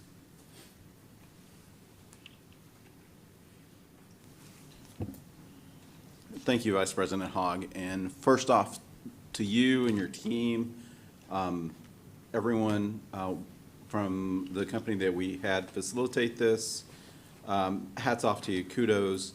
The end product really reflects the amount of work and skill that went into developing this plan. It's an outstanding plan, and I was excited to see that our facilitator was very effective at making sure voices were heard from all of our stakeholder communities, not just teachers, staff, and instructional leaders, but our students, the most important person we serve. And we had some really outstanding, I sat in on a few of the sessions and some of the Zoom ones, and was in a breakout room with the young lady that was on the video. And I was blown away about how articulate our students were, and provided really great feedback of what, from their perspective, what was needed in our strategic plan, especially when it came to what kind of instruction they cared about and what they wanted to see more of. So thank you for that. And I think the end result, it's a 5-year plan. We've just gone through a really tough time this last 2 years. And this plan is focused on those student outcomes, but it's also deals adroitly with the reality that we have a lot to deal with post-pandemic. And what we ended up with is a plan that is specifically attuned to the necessities of this district post-pandemic and the needs of our teachers and the district as a whole. So again, kudos to you guys on that. The thing I like about this, and my colleagues, Mr. Hogg and Dr. Reich and others, that really kind of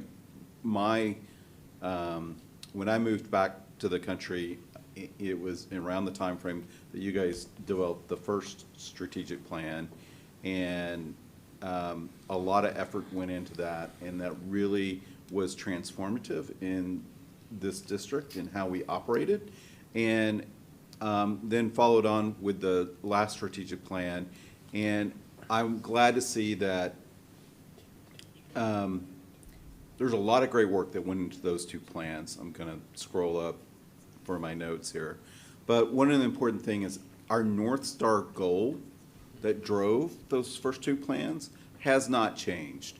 We want 100% of our students in AISD to graduate exceptionally prepared for college, career, and citizenship.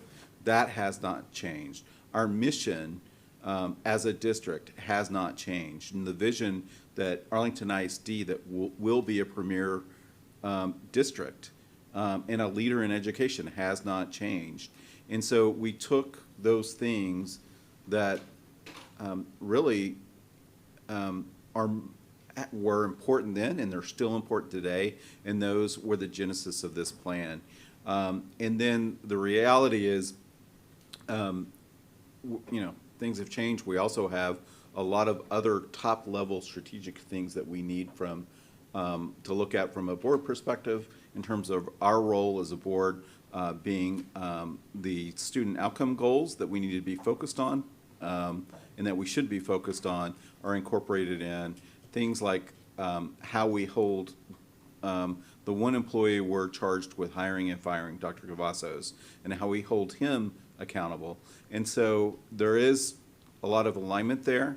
I think one of the things we want to look at as a board is how to further align all of those top-level strategic things as a district across all of the things that we are engaged with as a board. But the important thing is this strategic plan is for you guys, and you are the ones who did the heavy lift on this and came up with this plan, and that's the way it should be. We kind of set the top-level objectives and goals, and you guys took them and ran with them. So again, kudos. So I'm really excited about this plan.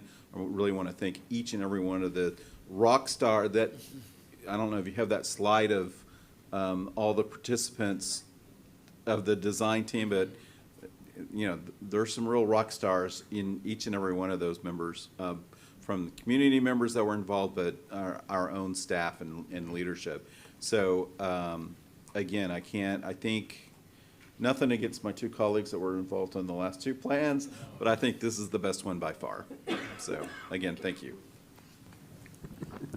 No offense taken, Mr. Wilbanks. None taken whatsoever. Let me say a couple of things, and then I'll make a motion, and if any other colleagues have anything to say. Mr. Simpson, see you out there, and as Dr. Reich and I were here for those first ones, and we both started serving on this board and said, this district's become very reactive and not proactive, just very transparent. We knew that was a challenge we faced. And so as a board, we started making, I guess I'd say nicely, things were difficult to pass because we were asking lots of questions, where we're going, and in a lot of work with our IT department, because we started pushing for how the strategic plan goes, our IT department created the first, and we asked them, you're looking to do all these things, show us your long-term vision of where you're trying to go. And our IT department created that first. And then I think the rest of the staff all realized it's a lot easier to get things through us when we can see the long-term plan of where we're trying to go. And then you start looking at our first plan that was developed in 2011-ish, around there, approved in 2012. And I still would say the biggest impact that came was student feedback. It changed our board on how we looked at things and what came back, and the words rigorous and relevant that kept coming back from students. And we had students that were highly successful, your average Joe and Jane, to those that have a little more troubles in the classroom. And they were all giving us that feedback that we needed to really push on that plan. And that plan was good, but it was a lot of our creation, a lot of ideas of which ways to go and where we're going. And then we advanced to the last 5-year plan, and you start seeing a real development of how we're creating long-term structure and going with this. And now we look at this one. Strategic plans are living documents. They're going to constantly be changed. Any vendor at any given time who calls us, and we get calls, and all the staff does too, I tell them, show me how it relates to the strategic plan, and we can have a discussion. That's it. How does it relate? How does this teach our goals?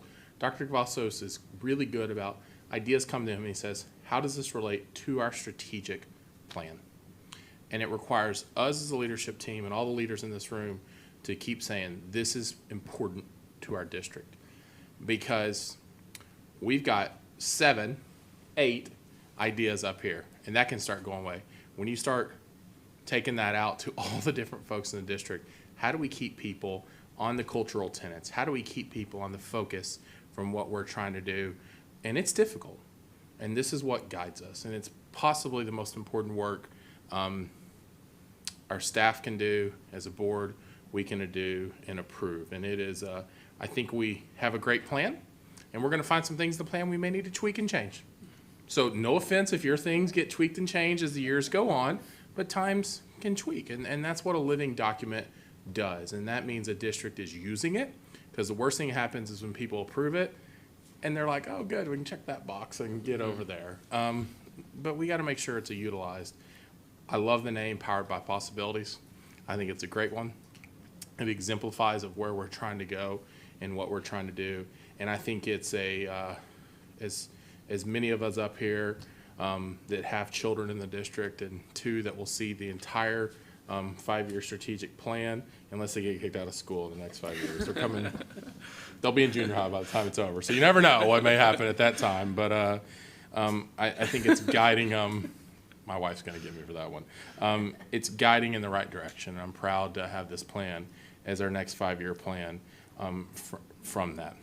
Ms. McMurrow, before I make a motion, I'll give you a few words.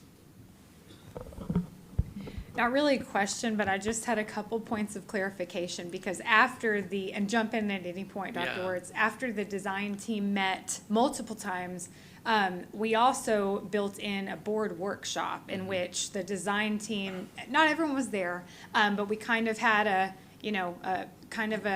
what would you call it, a debrief, to get an early glimpse at the work that was done, so that we can make, a more informed decision tonight. And I really appreciated that, by the way, and I appreciate all of your input tonight and all the hours and days that led up to this.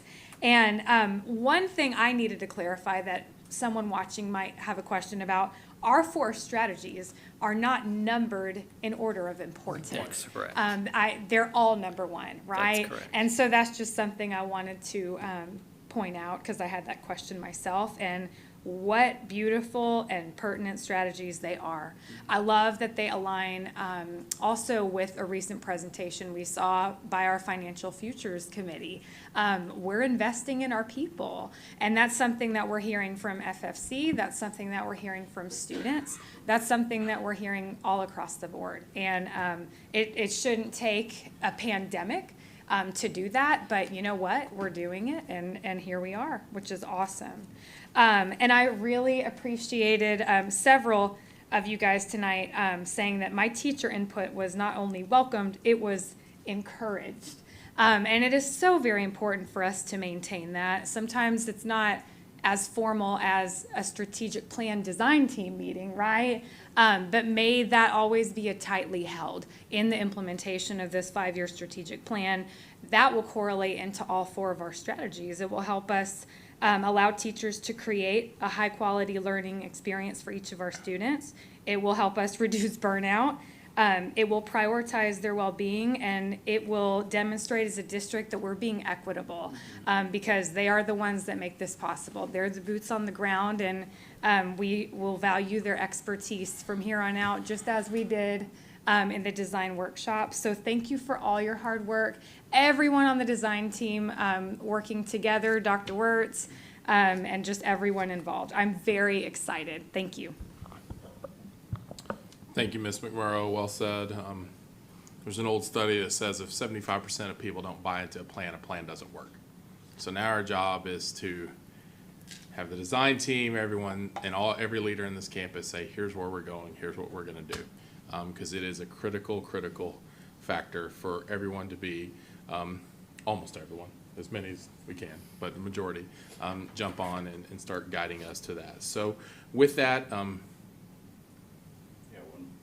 small comment I need to add to my comments earlier. feedback is a gift, Mr. Wilbanks. Please go right ahead. Thank you, Vice President Hogg. One thing I'd like to add, and there are a couple of strategies that deal with burnout and acknowledging the emotional well-being of our students and staff.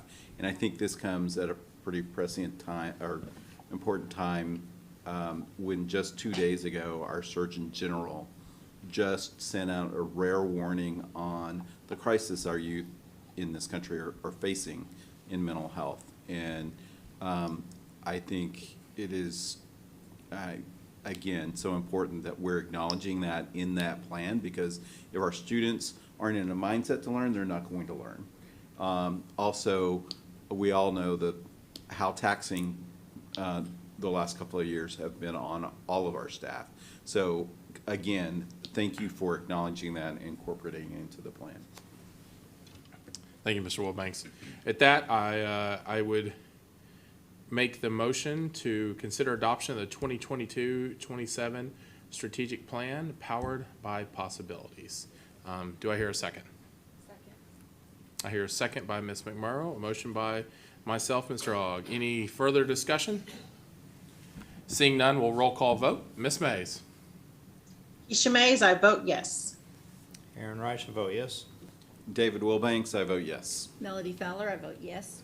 Sarah McMurrow, I vote yes. Justin Chapa, I vote yes. Bowie Hogg, I vote yes. Thank you, Dr. Wirtz. Thank you, Engage to Learn. Thank you, all our staff. Thank you to every single person sitting in this room and to this group up here. It's a lot of work. We know it is. There's a reason we do it every 5 years and start working on it and go to that. But it is the guiding factor, and it will make an impact. So we can't thank you enough. And we officially have a strategic plan that we'll keep working on, continual improvement on that. So thank you all for your help tonight. Next, we'll move to discussion action items. Action item A, TRS Active Care up. Uh-oh, hold on. What did I miss? Mr. Kale, I thought there was a reason you weren't up here ready. Sorry about that. And Mr. Hill was standing up. I should have noticed on that without a doubt. So apologize for, we're staying on action items right now. We'll move to action item G, consider 2022-23 school calendar. Dr. Cavazos, I'll throw it to you first. Thank you, Vice President Hogg. And tonight we bring for your consideration our school calendar for 22-23 school year. I want to thank Dr. Hill for his leadership in this effort.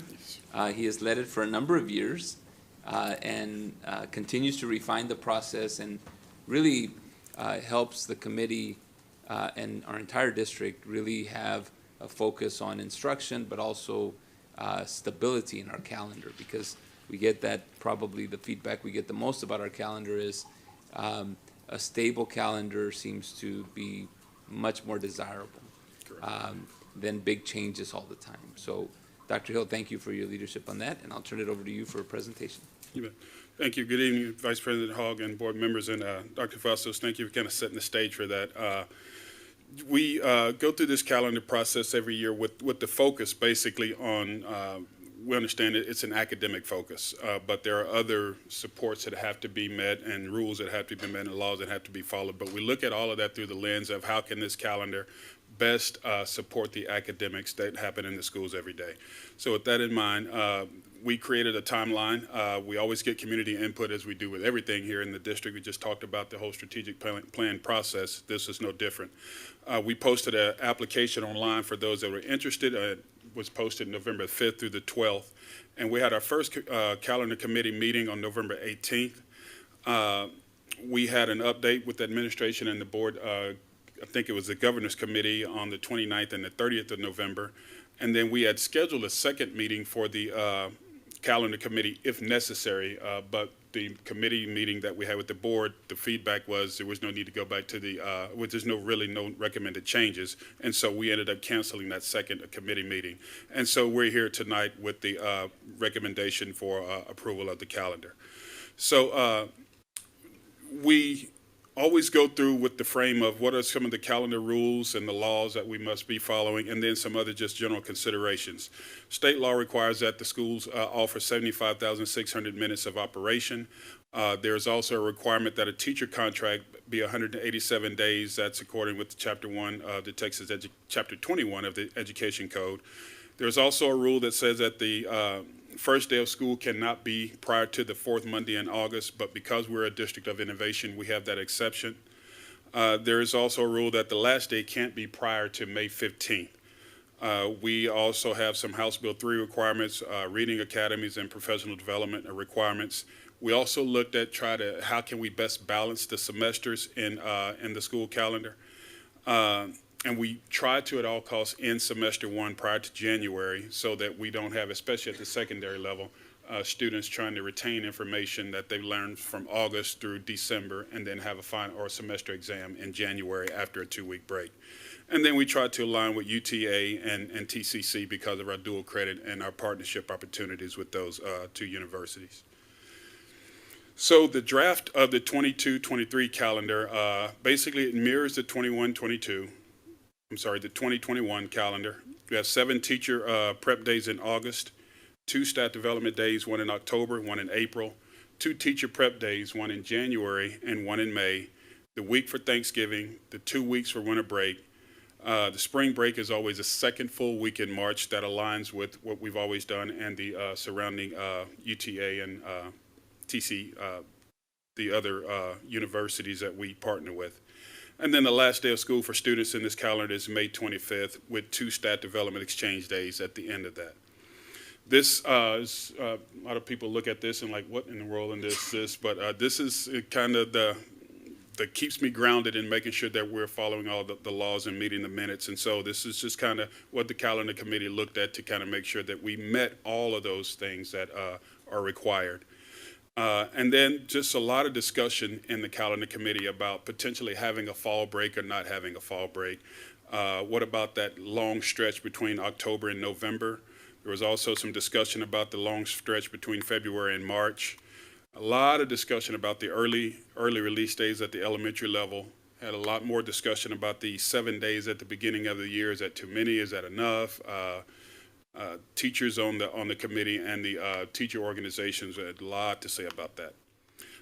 Teacher planning time was a discussion. We talked about starting earlier in August and then potentially starting with the 3-day week.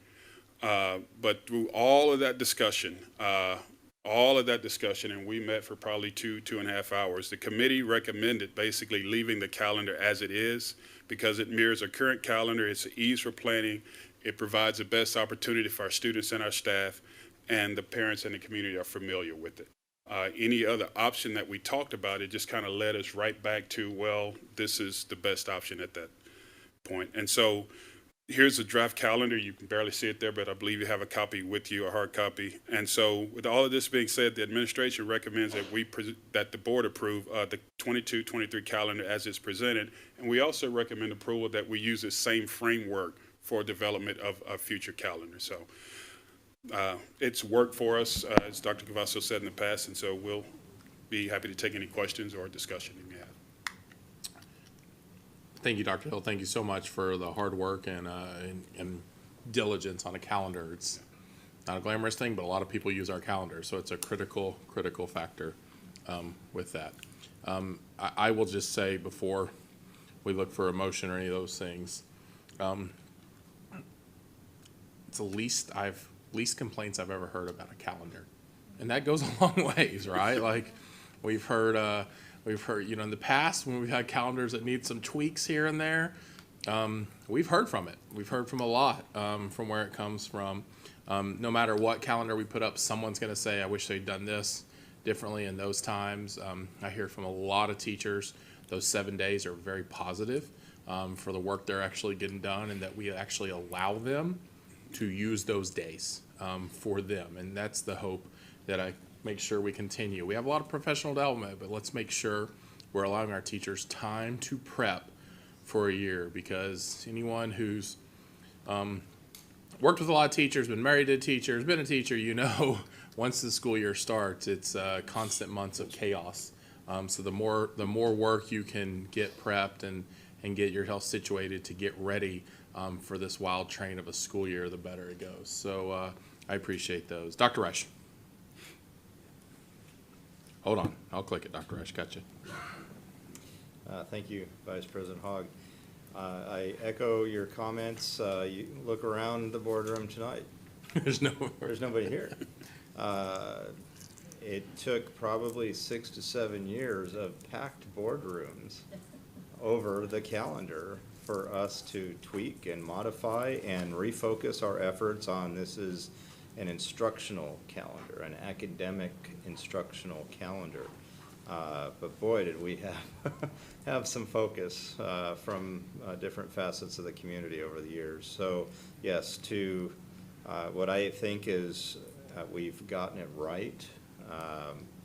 There are no issues that have come to any of us that I'm aware of. I appreciate you, Mr. Hill, in the process and the engagement to have the opportunity for discussion, to consider things, and how it is interesting that it just came full circle back to what we got. It's really good. It's wonderful that we're here, and with our strategic plan that we've just adopted, maybe there will be some changes and adjustments to that. Again, focusing on student achievement and outcomes. That's what it's all about. So thank you for your work, and with that, I move that we approve the 22-23 calendar as presented. Thank you, Dr. Reich. I hear a motion from Dr. Reich. Do I hear a second? I'll second. I have a second by Ms. Fowler. I have a motion and a second. Any further discussion? Seeing none, we will roll call vote. Ms. Mays. Keisha Mays, I vote yes. Aaron Reich, vote yes. David Wilbanks, I vote yes. Melody Fowler, I vote yes.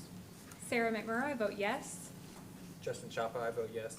Bowie Hogg, I vote yes. Thank you, Dr. Hill. Thank you to the calendar committee for all the hard work. You know, even when they don't think there's changes, they're still going to explore all those. So I appreciate it for all the work. With that, we have an approved calendar that is helpful because it sends out. I don't think people know how many businesses, how many other organizations utilize our calendar to drive a lot of things. So I appreciate this board and this staff getting this done before the end of the year to get on the track for that. Now we will move on. Mr. Cal, I was so excited to get to it. I wanted to move it up in the item, but next we'll move on to discussion action on item A, TRS Active Care update. I'll throw it over to you, Dr. Crossos, first. Thank you, Vice President Hogg, and appreciate the opportunity to bring a TRS Active Care update to the board. As everyone knows, the board has been very active in making sure that TRS Active Care and our health insurance is front and center in many of the legislative discussions. Your advocacy is important. And so with that continued effort, TRS Active Care continues to make changes and tweaks, and this is the latest iteration of that. I appreciate Mr. Kale and Yola Khan and others. That thank you so much for your effort on studying and being persistent on these items, because it makes a big difference. So tonight we'll bring the latest information related to this TRS Active Care. So, Mr. Kale. Good evening, Vice President Hogg, members of the board, and Dr. Cavazos, and thank you so much for having us tonight. And we actually are very much looking forward to giving you an update on the employee health care plans that are offered in the district, and as Dr. Cavazos described, currently offered through TRS Active Care. And so I'd like to start by just giving a very brief history of where we've come from, and it gives context as I go forward in this presentation about some current events that are taking place now. So back in 2001, the 77th Texas Legislature passed House Bill 3343 that effectively created this thing that we know today as TRS Active Care, for which we carry our medical plans, as do many other districts throughout the state. And the contribution that was established at that time was $900 per year by the state and $1,800 per year minimum to come from the district. So most Texas school districts ultimately participated in that plan once it was offered.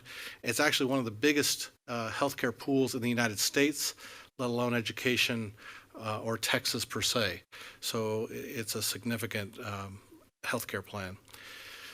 What it did also say is that entities that participate in active care couldn't discontinue participation. So that was one of the asterisks, if you will, in terms of participation. Once you were in, you could not necessarily get out by statute. The exception to that was through the District of Innovation.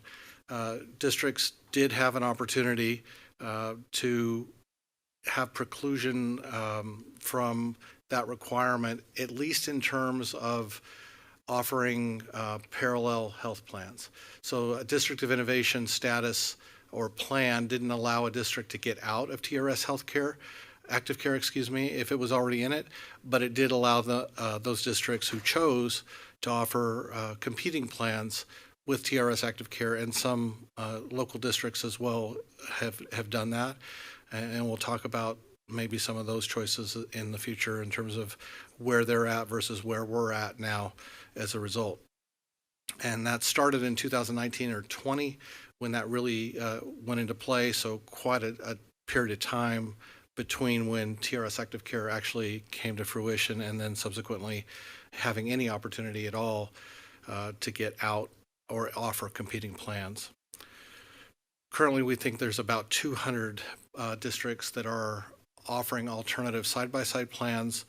And yet now what's happened in Senate Bill 1444 that just occurred or was just put into law in 2021 is that a couple things happened in unison. That alternative of offering competing plans through District of Innovation that loophole has been closed. And so districts that were in using that DOI alternative to offer competing plans have to make a choice now. We're not one of those plans, so I'm actually thankful at this point we're not in that situation, because I think we have a little bit of a cleaner choice in terms of the opportunities that we'll talk about here as we get to the end of the presentation. But districts that were in fact offering side-by-side plans through District of Innovation are going to have to get all the way in or all the way out. And in addition, the big news is that if you're in TRS active care, you can get out now, and the deadline to do so is December 31st of 2021 this year. But let me be clear, it's not only for this year. If we've already been in, which we have and are, this year at 12/31 is the first opportunity to get out. That opportunity should exist subsequently in future years in that same timetable. But obviously this year 12/31 is coming up, and the district has that opportunity to consider at this time as well. If you get out, however, you have to stay out for 5 years, and that's an important point with regard to what the plan is, making sure we've made the best decision. And there are quite a few things in flux right now as we consider the variables of whether or not that's the right decision for the district at this time. So where is TRS active care, to the best of our ability to understand, going forward at this point? We know that they're going to begin a regional rating process. They've already discussed that. They've already communicated that, effectively building plan costs and coverages much more specific to the educational service center areas rather than just one broad plan across the state. Those rates may not be finalized until about April or June of 22, so while we have some idea, we certainly do not have formally communicated and finalized rates from TRS active care, and that's for the plan year beginning 22-23. So you may recall that our benefits roll with an effective date of September 1 every year. They don't roll necessarily beginning at the calendar year. TRS active care rates that are published and in play for those districts that remain in, whether it be ourselves or other districts, will be dependent in some part on the districts that stay in or get out in that risk pool. And that risk pool in terms of participants is currently undetermined because we haven't hit that 12/31 deadline yet at this point. TRS active care actually has not reported their financial condition for about 14 months, and the relevance of that point is the stability of that plan and whether or not future actions will have anything to do. It could be not an issue, it could be an issue, but it hasn't been reported in about 14 months. They're charged with delivering a study on alternative methods to deliver benefits by 8/31 of next year to legislative groups. And then just in the range of reference, TRS active care rates increased between 5.5% and 8.1% for 21-22. When I looked at our particular enrollment and where our people were the most, in terms of which plans we populated, it's very consistently about an 8% increase that existed last year, and that was before regional rating. And regional rating would be an adder if you think of it that way. If you're in a district that might be more expensive in terms of cost of healthcare, it would be a deductor from whatever that base rate might be for TRS active care plans if you're in a district that's not as expensive when it comes to the cost of healthcare. So when we think about our choices, doing the best we can to make a pretty complex subject as straightforward as possible, there's the group health models and there's the financial models, and we have to keep them separate in our heads, at least I do, in order to try and make any sense whatsoever. So when it comes to group health models, most of us are familiar with PPOs and HMOs. It's what we've used for years as individual employees. And then there's this other alternative that's relatively new called directed care. We'll talk more about that in a moment. On the financial models, really 3 choices that we'll talk about, and those choices being the choices if we were to be outside of TRS active care. One is a fully insured plan, one is a self-funded plan, and one is pool, or you could call it managed care or directed care. But I'll cover those briefly as we go through the next few slides. So from the financial model side, in terms of how do we pay for this? How do we pay for healthcare going forward? A fully insured plan really is a plan that's created by the carrier. All services are the same, using a PPO or an HMO group model that most of us are familiar with. There really is no financial risk to the claims aspect of the plan. It offers less controls over putting different elements into the plan that you might want to customize, and it typically has a limited wellness program. So where are we on deciding whether or not that would be a good option for us? What's our status of trying to get clarity on that? Well, we'd need a full claims review of our current, what we call experience rating of our claims to date. We're unable to quote typically through the BUCAs, Blue Cross, United Healthcare, Cigna, and so forth, more than 90 days out. And as I mentioned a moment ago, with the effective date of the plan of 9/1 and having to make a decision by 12/31, you're way beyond a 90-day window in those two anchor points of time. So that creates some challenge. The rates are therefore us unknown, and of course we would have to bid that. So I'm going to simplify that whole slide, I hope. Fully insured means you're buying off the shelf. It means you're going, just like a consumer, you're going to Aetna or you're going to Blue Cross. They're carrying the financial risk, they're carrying the claims administration, and you're competing for rates with other carriers based on what your experience data is if you have it to provide, but you're buying off the shelf.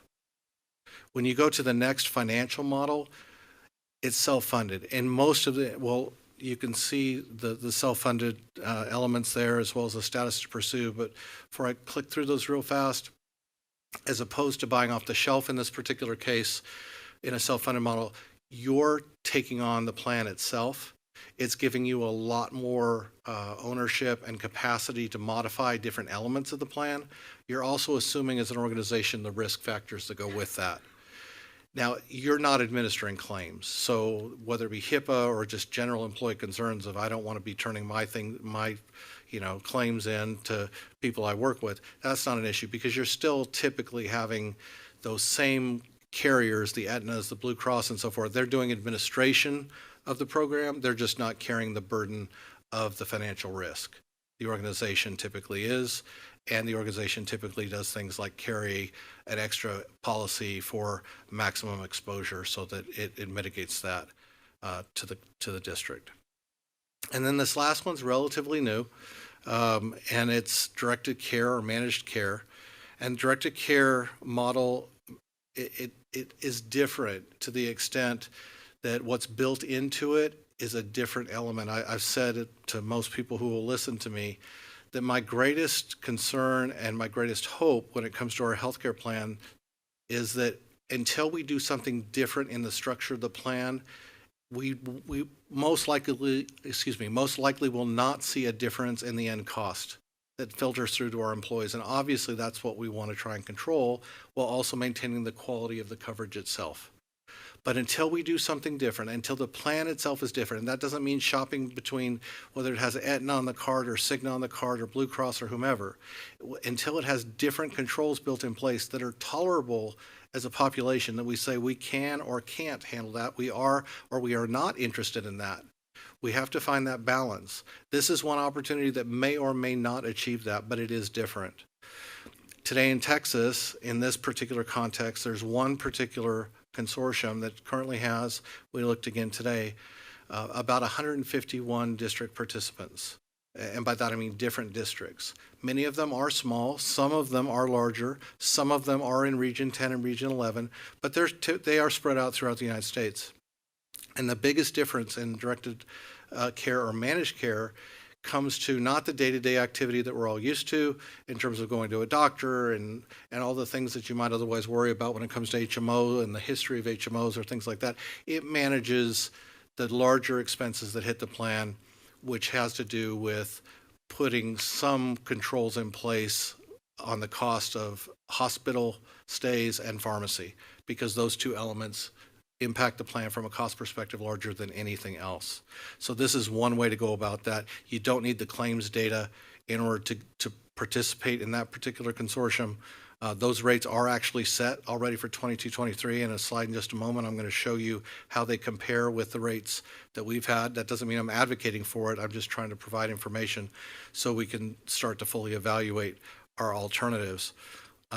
The funding for the run-out claims is included. It allows transition to a self-funded model. If we chose to do that, we wouldn't necessarily be stuck in this if we went there first. And it's okay in terms of purchasing requirements. So what are some pros and cons of PPO and HMO networks? And while we're familiar with them, just as a reminder, so a PPO network or an HMO network, it's going to allow members access to our physicians and the hospitals that we've all become accustomed to. Members are familiar with how they work. Our employees are familiar with how that process works. And they don't have to go through a specialty drug program. That's a nice benefit, because that can feel like an administrative hassle to an individual employee. On the con side, there's higher bill charges to higher net claim costs than some of our other alternatives. That's one of the reasons that we're even having this conversation. It's because the pass-through of the plans and the programs we have in place today has a disproportionate impact on employees and employee salaries, and it's moderately unbearable. I think that's a nice way to say it. So higher member out-of-pocket expenses maybe than some other options, increasing rates with potential cost shifting to employees, and then limited motivation for wellness initiatives. It's very much a model that says, when I get sick, I'll fix it, not necessarily what kind of incentives are in place as part of the plan to avoid those illnesses and those life-threatening conditions in the first place. So if those are the pros and cons for what we're used to in the HMOs and the PPOs, what are some pros and cons for this managed care or directed care model that I mentioned a moment ago? So that particular model, managed care or directed care, it's going to control and reduce hospital claims cost. It's going to allow members access to all physicians on the PPO network. It has certainly the potential to reduce premiums as it manages future cost, reducing out-of-pocket expenses to the members, and reducing specialty drug costs to most members. Cons are the member choice of the hospital is different than it is today. And I'll talk that briefly for a second in a moment. The members must use the care coordinator for hospital services, and the members, our employees, would typically be unfamiliar. This would be completely new. It is one of those things that is different, that is a cost control. And we've talked to a couple districts in regions 10/11 that have been using this now for the last year to get the real experience of what was it like, what's working, what's not, what's a challenge. And while there's a long answer to that question, and they were very forthcoming, it was very helpful, one of the things that is not the case that could be perceived is that, well, there's this just short list of hospitals, kind of like what we're used to in maybe the old HMOs, that you can just go here, you can just go here. That's not actually the model. The model is there's a concierge service that effectively says, Scott, I know you've let us know you've got condition X from your physician and that you need procedure Y at this hospital or at a hospital. Where would you like to go? and I say, well, I want to go to this hospital, it's closest to me, or I'm familiar with it, or I believe the quality is good from whatever resources and information I have. And they say, well, that's fine, but our data tells us that this hospital and this hospital, quality rating, not just cost, quality rating for that procedure has a cost equivalent or better. Would you be open to that? So there's some interaction and give and take in that process. So before we reach a conclusion, it doesn't mean, no, you just can't go where you want to go. And then they, meaning the plan, goes and tries to negotiate the cost of that procedure at that hospital, first where I want to go, and maybe my second choice in terms of other alternatives that have the same or better quality. And it's done in a pretty efficient way. It is really the second year of this consortium, but the feedback is relatively good in terms of the adaptation of that process and how it was accepted and transitioned by the employees in the districts that took it on. So those are the pros and cons there. This particular slide now shows you some comparison data and cost of the plans. There is a lot of information on this slide. If you look across the top left to right, where it says directed care HD, directed care copay, those are actual premiums for the different categories from employee only all the way to employee and family for that managed care consortium I was talking about. And then as you keep going down across the right of the page, you see our current costs under TRS Active Care High Deductible, our TRS Active Care Primary, TRS Active Care Primary Plus, and then the Baylor Scott White HMO. And the summary boxes there at the bottom, directed care high deductible employee only, as actually 23% less than the plan that's being offered today. Now, is that a guarantee that it's going to be that way going forward indefinitely? Absolutely not. But it is a point in time reference that's very interesting that says it's one alternative that we may want to consider. Directed care copay on the employee only is actually 41% less than the TRS Active Care Primary Plus. And directed care rate increases from 2021 to 2022 were actually zero. I've had some, I'm sure, non-binding conversations with some of these folks just trying to gather information. And there is also some receptivity to agreement of not getting out of TRS, if this were a direction, for example, at one point that we went, and then saying, well, the rate year one was great, but surprise, it's year 2, 3, 4, and 5 where you're stuck out of TRS Active Care.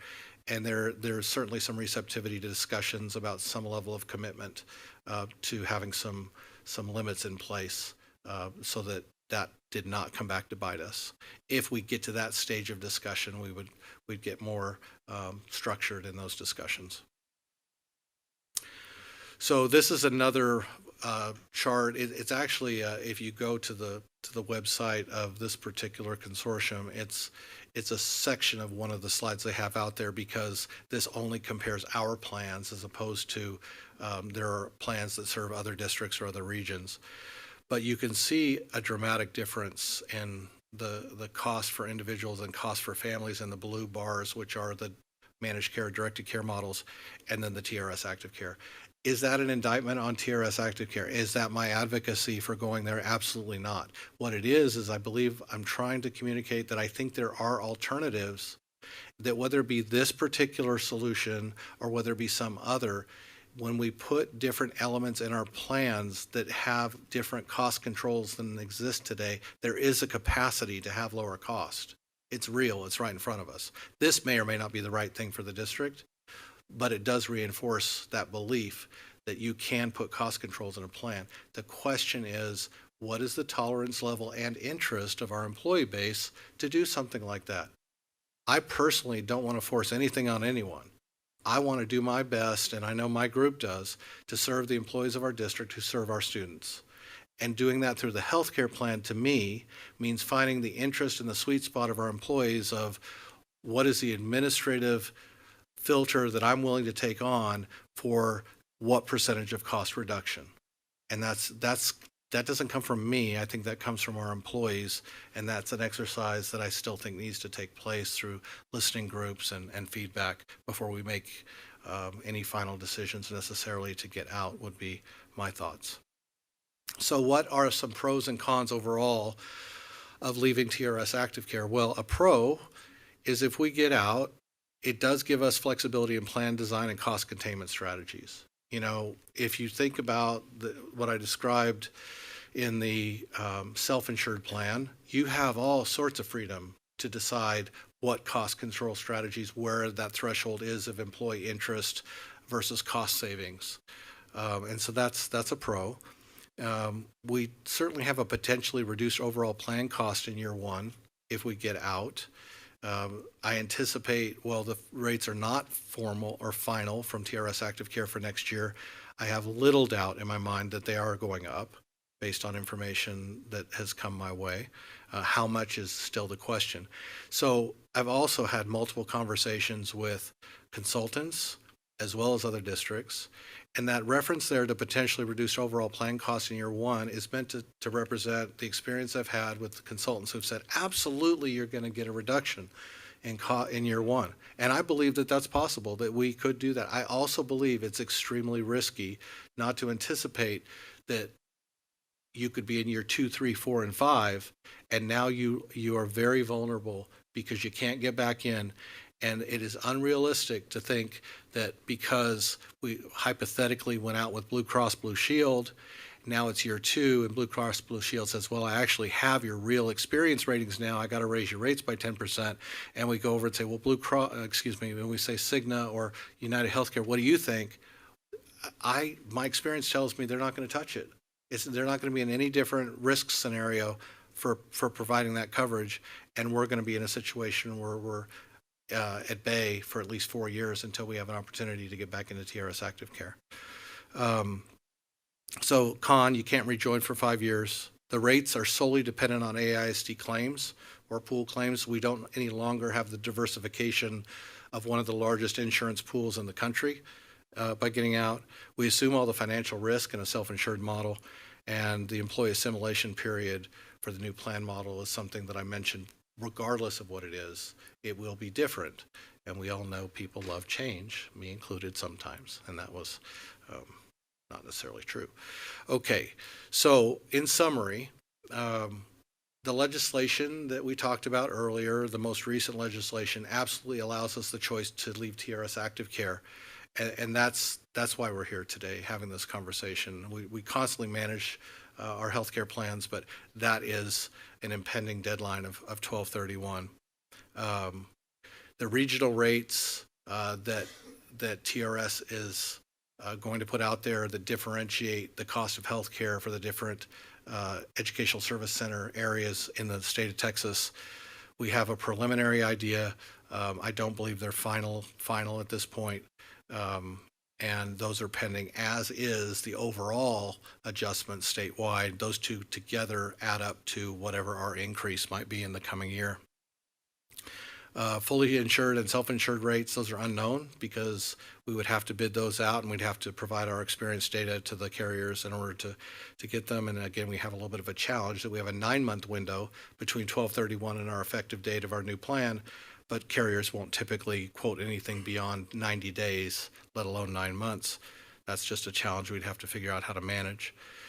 2 primary models when it comes to healthcare itself, PPO and HMO.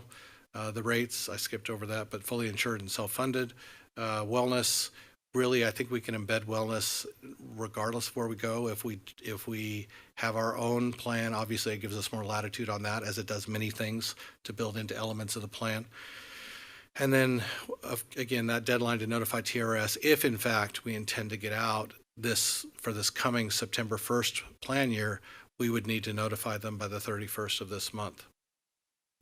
So my take on this is that we remain and evaluate, that we remain in the TRS Active Care Plan for 22-23, and in doing so, no action would be required. Our notification to TRS Active Care is contingent upon the decision to take ourselves out at this time. By taking no action, it would be a default that we would be staying in for the subsequent year. That we utilize TRS Active Care claims data of the previous 12 months at least for comparative health plan coverage alternatives and start to build a decision about what really is in the best interest of the district between all these different choices that I've tried to outline today. We review those pool plans and self-insured and fully insured options as a result of that data. That we look to integrate wellness. I'm a strong believer that while we've done a good thing in putting a wellness structure in place, the real power of it comes when it's directly linked to your healthcare plan, not when it's a standalone, when it actually is got some built-in incentive to help people get from getting sick in the first place. The financial piece of that's great, but the most important piece is we're actually taking good care of our employees and avoiding health issues before they start when you link those two. And then continue to evaluate our alternatives over the next 12 months with the capacity to make a different decision to get out should the district choose in a subsequent year. Because I believe that we'll continue to have that choice, that alternative to us each December. Once you do get out, you're out for 5, but it's kind of a rolling opportunity until you would make that decision. So I thank you for your time, and I'd be happy to answer any questions you might have. Thank you, Mr. Kao, and it's thank you for you and your team for this is a hard presentation to summarize the whole healthcare system, which is what you kind of had to do and say, hey, here's how you decide fully insured, self-insured, directed care. It's a tough model, and healthcare is a very confusing. And when you talk about directed care, I think it just exemplifies people are confused on healthcare is what happens. And I think I could ask any of my colleagues up here, have you ever gotten a bill and you didn't really understand what they bill you? And everyone can answer yeah, right? And I say all that, and as you know, I've worked in this industry for 18 years now.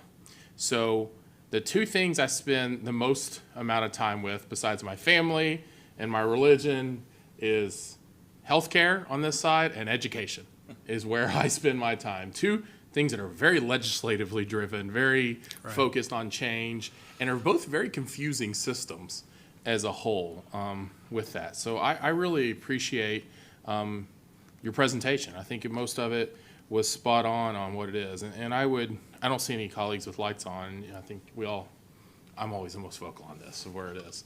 And Mr. Kale, I think I would summarize this with competition is good.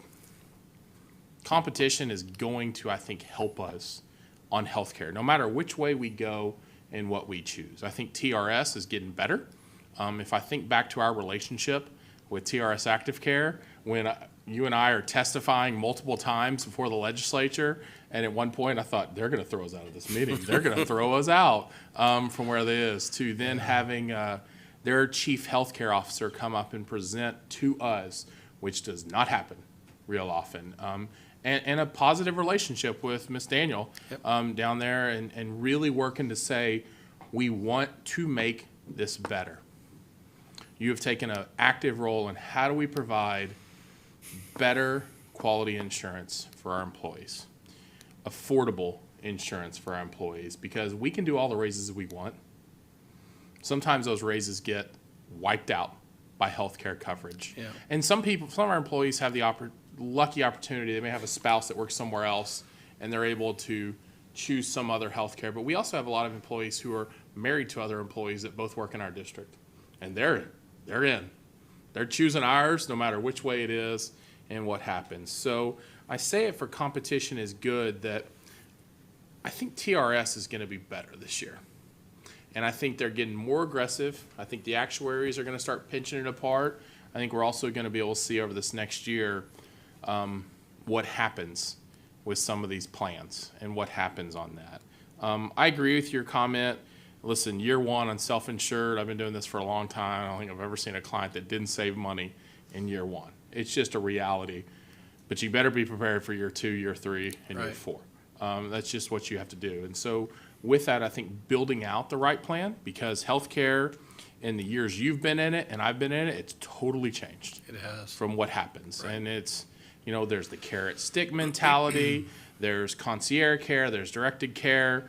There are, just now virtual health is growing is faster than it can ever be from what's happening. And so finding those tools and building that out I'm not sold the pool's the right option, I understand. right? And I don't Right. think you are either, but No. it's an option. Right. And I think you have to explore all those options. And while I would probably sit there and say, let's get out because we have more control, right? Like that's my first inkling and thought on that. I do probably would say staying in this year, having a really strong year to plan everything out with the thought of we're going out next year. And 12/31 next year, we're going to announce. And then if things come back and we say, we're not, okay, then we pull back. And we don't, right? We don't have to. We have that option as we review, but preparing like we are to put all the pieces in place. And then if it's next summer and we realize, okay, we're going to probably stay in, we see that as, I think that's where we start going. But the worst scenario I want to get into is this year, and we haven't done all the work over this year to have a full, real evaluation on what's the best for our employees and what's the best for everywhere we're going on. I don't want to get caught up on just premiums for the employees. I want to look at what's the best for the district as a whole from a cost standpoint, right? And that can be, so maybe it's, we see premiums, but maybe we're saving money on other pieces and we can chip more into those premiums, or there's a long-term strategy on premium contributions. You look at the city of Fort Worth, they use near-site clinics really heavy, and they take all their cost driving off of, pharmacy benefit, PBM costs, specialty drug costs, and they say, we're going to be concerned because you said it right, quality has to be a number one, right? Quality has to be the driver because people don't understand what quality does for cost to drive that up. But how do we find that and say, are you going to those doctors that are driving you and that aren't over-prescribing you or automatically sending you to have a surgery or procedure when there are some preventative measures to be able to go through those paths? Are we utilizing potentially revenue from VB claims, right? Like voluntary benefits can be a revenue source that groups can use and use those VBs to pay for some of those premiums and put that. I want to make sure we have everything on the table for a full evaluation over the year. The pool's got some advantages. The pool also says we don't have full control over exactly what we're doing. Can we build those things? So I would say my thought, if you had to push me to vote, I'd probably be like, let's get out, right? But listen, you and I have talked about this, and I think it's a value to say, let's stay in for the year. I think TRS is going to be better this year. I think, listen, there's concerns. They're going to have regionalized rates. What's going to come back with those rates, we don't know. And to my colleagues, we have to be prepared for those. Do I think they're going to be really concerned about making sure those rates don't jump too high because they want to keep people within their system and in those? And listen, our region is a little 5% more expensive than some other regions that come out there. We're not Beaumont, the most expensive, but we're still higher. And Dallas, Fort Worth, we cover this. We're a higher area for healthcare cost that drives that out. And so, I think they're going to find some ways to be better. I think their regionalized plan, which I give you a lot of credit for, of really helping push them to get to that stage. And I don't think employees know how hard you are truly working to get them the best plans they possibly can. And it's tough. It's a tough road. I talk with HR leaders. I've worked with Fortune 500s. Now I work with the states across the entire U.S. and large public universities. And they're having the same fights and battles. It's really difficult. They're finding new ways. They're finding different ways to save money and find cost and offer these. Because besides salary is the number one cost that we're all facing. And my colleagues and I talk about it, and we've asked other colleagues in other districts, and they're like, what? We don't know what we're doing. Well, you should. It's an important factor that's really important to your employees. And I know I'm rambling a little bit. Mr. Hogg, the only thing I'd add is, and that I didn't necessarily say before, is that, with our relationship with TRS, I am pretty confident. I don't know what the outcome of it'll be, but I'm pretty confident the fluidity of what's going to happen in the next year between who gets in, who gets out, what the plan management's going to be in cost. That's part of it. The other part of it is I have a pretty high confidence level that TRS is motivated to modify some plans now that the regional structure exists, and they have the structure now to offer things within a region, whereas before it was a one-size-fits-all. Right. And I don't think they're there, but I think they are absolutely interested in having a discussion about that path. So the fluidity of something like that happens, the fluidity of who gets in, who gets out, the fluidity of the market in general, there's a lot of chips that are going to fall over the next year in concert with, absolutely agree with you, let's do a very responsible or make a very responsible effort of comparing our choices and our alternatives to make a good decision further down the road. I think you're right, Mr. Kale, on that. And I think they're gonna, Katrina in the last year has pushed a lot of things and changed some things. And I think she's gonna keep doing more to do that. I do think our board has to be cautious and aware as organization and education starts facing teacher shortages, right? We've had the lucky streak for many years that almost every other district around us has been TRS active care, right? And so we haven't had El Paso's super competitive market where they have some in, some not, and benefits are a driving factor for what staff, and y'all hear me talk like, hey, when you talk about student achievement at board meetings all the time, well, this directly relates back to that, right? Because if we get into competitive recruiting of teachers, right, and retaining teachers, it can be a driving factor. Sure. If you have two employees that are both here and Fort Worth ISD is offering a better, way better, and it's a substantial financial model that helps them on their insurance, that can be a driving factor. It can be a big driving factor, and we've had the pleasure of not having that in the past because almost everyone's been in TRS active care. So I think, Mr. Kale, the more we've got to track what our neighboring districts are doing, because that's who we directly compete with on those. And so everyone's deciding and everyone's like, oh, what do we do? I want to track those neighboring districts. I want to have us have a calendar plan for the next year of what our plan is in action.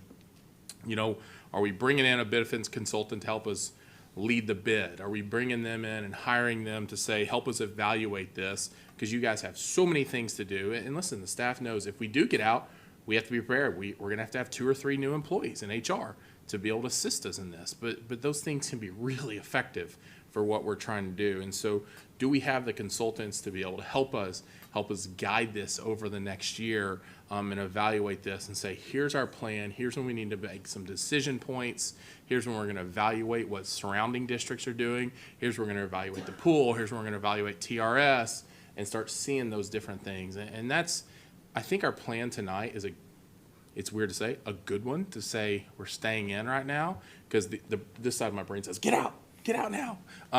But I do think it's the right strategic approach for us to review and say, here's our plan, here's our year, here's how we're going to figure out what's the best for our employees to really evaluate and see what happens with all this rumbling and shakeup from this. So I've gone on too long. I've rambled. Let's just say it that way of where it is. But this is a passion piece of mine. Like, this is really important because I see the day-to-day impact of what insurance can do to our organization, to employees, and I hear those stories from some of our employees. I hear the employee stories from our security guards I ask them, I go, do you have insurance? And it's probably, it's not a HIPAA because I ask them, you don't have to answer me, but then they say, no, I don't. It's too expensive. So then I know they're sitting out there with no insurance, and that's a hard thing, because when you have a health problem, you don't have that.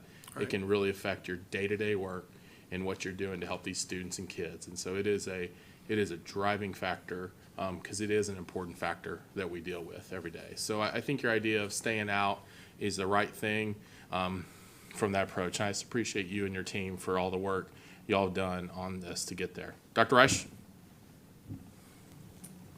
Thank you, Vice President Hogg. So I do appreciate the thoughts on staying in now, monitoring, perhaps getting a consultant involved. Don't know what your thoughts have been regarding that. Love what you had to say as far as doing listening tour, et cetera. With that said, there's many unknowns and things that'll be changing. Would the plan be to come back and kind of give us a mid-year update in a few months, 5 months, whatever, so that we know where you are in the process and what the market's kind of looking like? Obviously, it's still going to change a lot before we're here again this time next year. But what do you think as far as what that looks like for I us? completely agree. So the work on this starts fairly immediately. This isn't something when we only have, we're going to hit another 12/31 deadline faster than we know what happened. Yeah. And there's a lot of work, whether it be the consultancy and the internal efforts of costing out our options, as well as making sure we're getting employee feedback and input. So we need to build a project plan. It needs to encompass all of the different elements, from partnership of who we're working with to the key deliverables of what we want to be able to come back and tell you. I do think it's probably a 5 to 6 month window until we report back with something that's meaningful, and we can tell you what we know at that time. We're always going to have the challenge of what I mentioned earlier, which is that window between the rates and the market that exists on 12/31 versus the effective date of a new plan on 9/1. But that is what it is. And it can't deter us from putting an effective project together that compares data to the best of our ability of what's available at the time, combined with employee inputs to come back and give you all our recommendation based on that information, and then make the best decision we can. Yeah, and what I see is, coming back at the end of the school year, basically. Don't know that works as far as, because we'll be in budget at that time around June. Maybe it's not something that's at the meeting, maybe it's through committee and then through memos or something to put out. But then I see another follow-up September-ish when you get that new data set, so that we can really start moving forward with what we might do. Absolutely agree. And then just one curiosity question. So when we're out for 5 years. After that point, we can come back in at any year, right? Yes. Okay, it's not another lockout for another X number of years. I've Not seen at this nothing point that anyway. locks us out beyond the 5 years. The only thing I think that might be a restriction is you'd have to coordinate the timing of your plan years when it's finished, because I highly doubt you're going to be allowed to get back in the middle of a plan year, so. Yeah, sure. Well, thank you very much. Appreciate all the pleasure. information. Did a great job. Thank you. Good question, Dr. Wright. And listen, the 5-year plans, I think, very reasonable from them to set up. And I think you're right, to have that pool, you better have some commitment from those groups in the pool to stay in that plan. So I think you're right on with those comments also, Mr. Kale. It's, adverse selection's real, and it can mess up a plan. And I know TRS is waiting with anticipation to see who all's in the plan. Yes. And those actuaries at Blue Cross Blue Shield are in even more anticipation to start calculating numbers and put their big math brains together to calculate all what they're doing on that side. God bless our actuaries in this world. I don't know how they do it. I'm glad it's them and that they're doing it. With that, we don't have to take any action. With that, staff's saying we stay in this. So if everyone's okay, I would say thank you to Mr. Kale. We continue on unless someone wants to make a motion. Then I'd say, Mr. Kale, thank you for this. I know I wouldn't even say the work starts. You've already started it. I know that. So just continue on with the path. We'll start seeing more updates, and then I think we'll get a big sign when we start tracking and we see what those rates come out. Right. And also, Mr. Kale, I know your meetings in Austin with TRS Active Care will probably be frequent to help guide them in what they're trying to do. So anything we can do to help, let us know. Thanks for having us. Thank you. Okay, I got my fun out of the way of talking about TRS, Active Care, and health insurance. I think there's 3 of us in the room who really enjoy talking about that, and I see who they are. Yeah, maybe some are other finance people or people who are having trouble with their insurance. They probably enjoy it also. But let's move on now to discussion action item B, COVID-19 school operations update. Dr. Cavazos. Thank you, Vice President Hogg. And as customary now, we bring a COVID update for the board for your review, and it's a brief update. Yes. And I'll turn it over to Dr. Hill. Thank you. So it'll be brief. We bring this every board meeting, and so we'll just be consistent with that. We'll have a brief update to talk about these topics here. And we'll start with some of the mitigation efforts that continue to be front and center for us. The vaccine clinic is still at 2920 South Cooper, 9 to 4. No appointments necessary. We're still communicating that out. The Tarrant County vaccine at our Career Tech Center, we had that first vaccine with the pediatric boosters that were available on Saturday, November the 13th. We were able to offer 556 doses of the vaccine that was administered that day. We had our second vaccine follow for that second dose on Saturday, December the 4th, and we administered roughly 600 doses there. We're still in constant communication with the county to make sure we're providing those opportunities and encouraging people to take the vaccine if it's their choice. With regard to the testing mitigation efforts, our AISD rapid testing clinic is still open Monday through Friday, 9 to 2 by appointment only. December the 3rd marked the 1-year anniversary, the nursing staff told me, health services staff told me, 1-year anniversary that we've started actually testing at that location.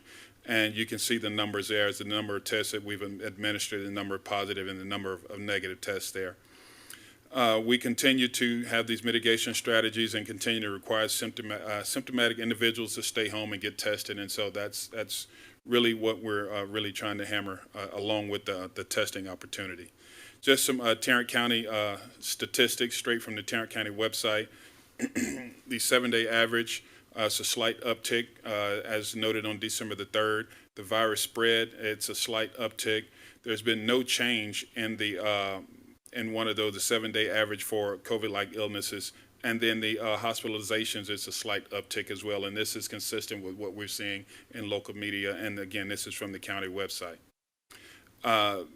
Through December the 3rd, we've roughly had 3,800 cases reported within the district. 585 have been staff members, 3,000 students, 3,200. And again, this is on the district's website on the dashboard, and that's reported, that's updated every day at 5 p.m. Wanted to show this again, the visual trend of the data of the positive cases within our schools. And you can see with the spike back in August, and then it's kind of tapered off and kind of leveled, if you will, here within the last couple of weeks. And so we'll continue to monitor this and monitor it as it compares to the county website and keep communicating this out to our community. Just a little bit of information about the virtual learning. As you know, we started the first 6 weeks enrollment with over 1,900 students. There's about 825 students enrolled in the virtual program. Being consistent with communicating at our last board meeting, the virtual learning will be discontinued at the conclusion of the third 6 weeks. And we're working on a seamless transition plan to get those students back into the schools. Campuses are right now reaching out to parents this week to invite the virtual students back into registration and meet the teacher and visit classrooms and things of that nature. And we'll continue that on December 15th and 16th next week, and then on January the 3rd, again, with the goal of being to have that seamless transition back into in-person learning. And so with that, we'll be happy to take any questions either about the update or the virtual learning and that you may have.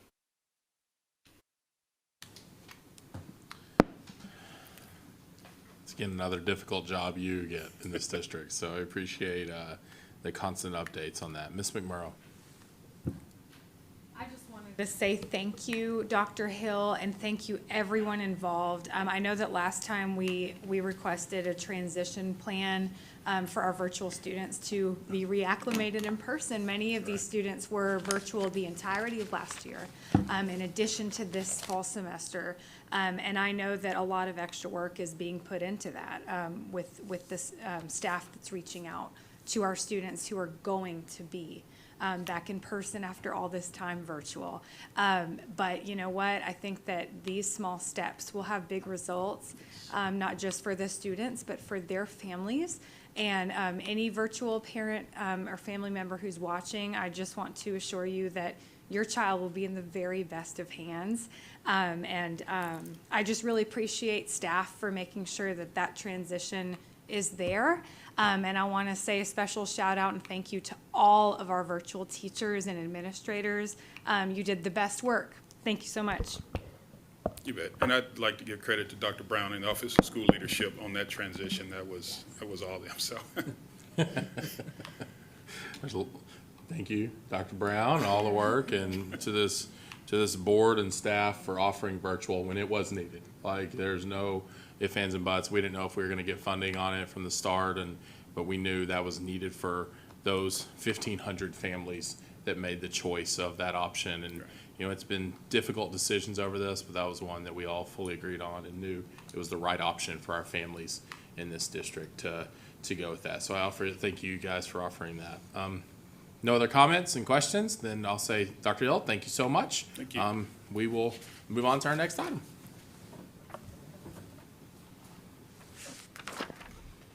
We'll now address the consent agenda items, which will consist of routine items grouped together for approval as one item. Unless removed from the consent agenda, these items will be acted on at one time with no discussion. Trustees, are there any requests for items to be withdrawn from the consent agenda for further discussion?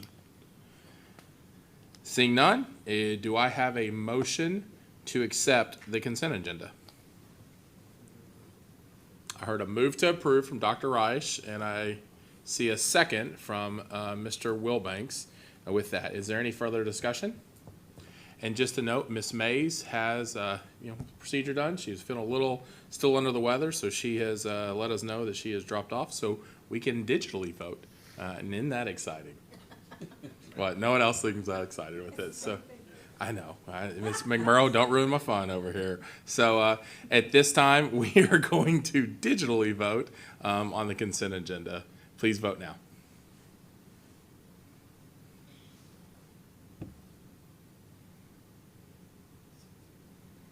I didn't see it on this screen. I gotta look over there. All trustees present, all trustees vote in the affirmative. Motion passes 6-0. Thank you. Look, Frank, we're getting all kinds of tests out here to make sure things are working over there. So with that, next we'll move to a discussion item. We'll move on to the discussion item and throw it over to Dr. Cavazos. Thank you, Vice President Hogg. And tonight we bring for a discussion item and an update the progress monitoring as part of our calendar of progress monitoring and bringing information back. Tonight it deals with pre-K and our performance in pre-K and our students' performance. So, Dr. Wirtz. All right, good evening, Vice President Hogg, members of the board, Dr. Cavazos. I'm here to give an update on our progress monitoring, or in other words, our beginning of year assessment results for our students that are being served in our pre-K classrooms. Currently, right now in Arlington, we have an enrollment of about 3,450 pre-K students. 835 of those are pre-K 3 students. We also have approximately 2,400 that are pre-K 4. As part of pre-K, one thing that's important to note is that House Bill 3 requires that if you are an early childhood teacher, that you receive high-quality professional learning of approximately 150 hours every 5 years. So that comes to about 30 hours per school year. I'm going to talk a little bit about some of the training that's already taken place this year, but I wanted to highlight some of the support that's already been made available or that is currently available to teachers serving in the pre-K classrooms. We have one-to-one coaching. We have pre-K team coaching assistance. We have pre-K PLC team meeting supports that we offer through our department. We have early childhood professional learning communities that are involving all pre-K teachers. And then we've also provided so far this year 135 hours of professional learning for teachers, administrators, coaches, and TAs. And we've also provided from each specialist an additional 280 hours of support to campuses. The assessment tool that's used to monitor progress for pre-K students is called Circle. And what you see in front of you is what we assess the 3-year-old students in and what we assess our 4-year-old students in.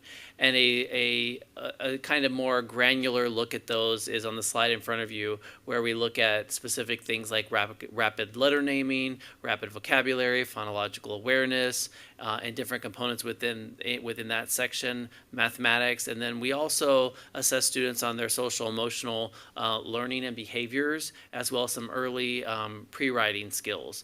Tonight's data is going to reflect our progress monitoring of pre-K 4 students, because those are the students that are connected to kindergarten readiness. Pre-K 3 students, while we monitor their progress, they're in pre-K again next year. So the data that's connected to the actual board goal or the progress monitoring goal that was adopted by the board is pre-K 4, so that's what I'm going to share with you tonight. When you're looking at the data sets, there are 3 ways of disaggregating the data in terms of the way it's stratified. We have on-track, monitoring, and need support. Students who score 70 or above in the assessment area are considered on track. Students that are between 50 and 69 are students that we monitor. And students that are below 49 or below would be ones that need additional support. Parents have an opportunity to receive a report on their students' results. These reports happen primarily, they're interpreted by the teacher with the parent during parent conferences. We'll also begin sending them home in report cards. But this is just a quick slide that shares with you how the categories, what the categories actually mean. So if the student is on track, then the student is basically reaching the same level of proficiency that's expected for their age group across the state. If they need support, they're below what's expected for their age group and additional support is needed. If they're monitoring, it means that the child is approaching an on-track score, but they still need continued monitoring and support. And if it's out of range, it means that the child's age or performance was outside of the boundaries for the assessment, and so they're basically out of range, they're not categorized. The board adopted 2 progress monitoring goals related to pre-K, and this was for kindergarten readiness. And in reading, we look specifically at rapid letter ID, and we wanted, our goal for this year is that 73% of our students master that. And the math composite score, which consists of rote counting, shape naming, number discrimination, number naming, shape discrimination, counting sets, and operations, the goal is to move to 66%. So as I go through the presentation, I'll let you know where we are in relationship to that end of year target, how many students have actually already reached that target, and where students are in the continuum of beginning, middle, and end of year ranges. So what I'll start off with is pre-kindergarten literacy. And the first one I want to bring up is rapid letter naming, and that's exactly what it is. It's rapid letter naming where students are calling out a specific set of letters. And our goal here is to move by 2026 from 70 to 80%, and next year's target is 73%. So what on this slide, what you're going to see is 2 bars graphs, one on the left-hand side which says AISD end of year benchmark, and on the right-hand side it says vendor provided BOY benchmark. What the difference of those are these. They're both using the exact same cut point, which is provided by the vendor, but the board adopted a goal for an end of year target. So what we wanted to share with you is how many students have already reached that end of year target. And in our system, 38% of our students in pre-K have already reached the target that we would have for them by the end of the year. 62% are still in progress.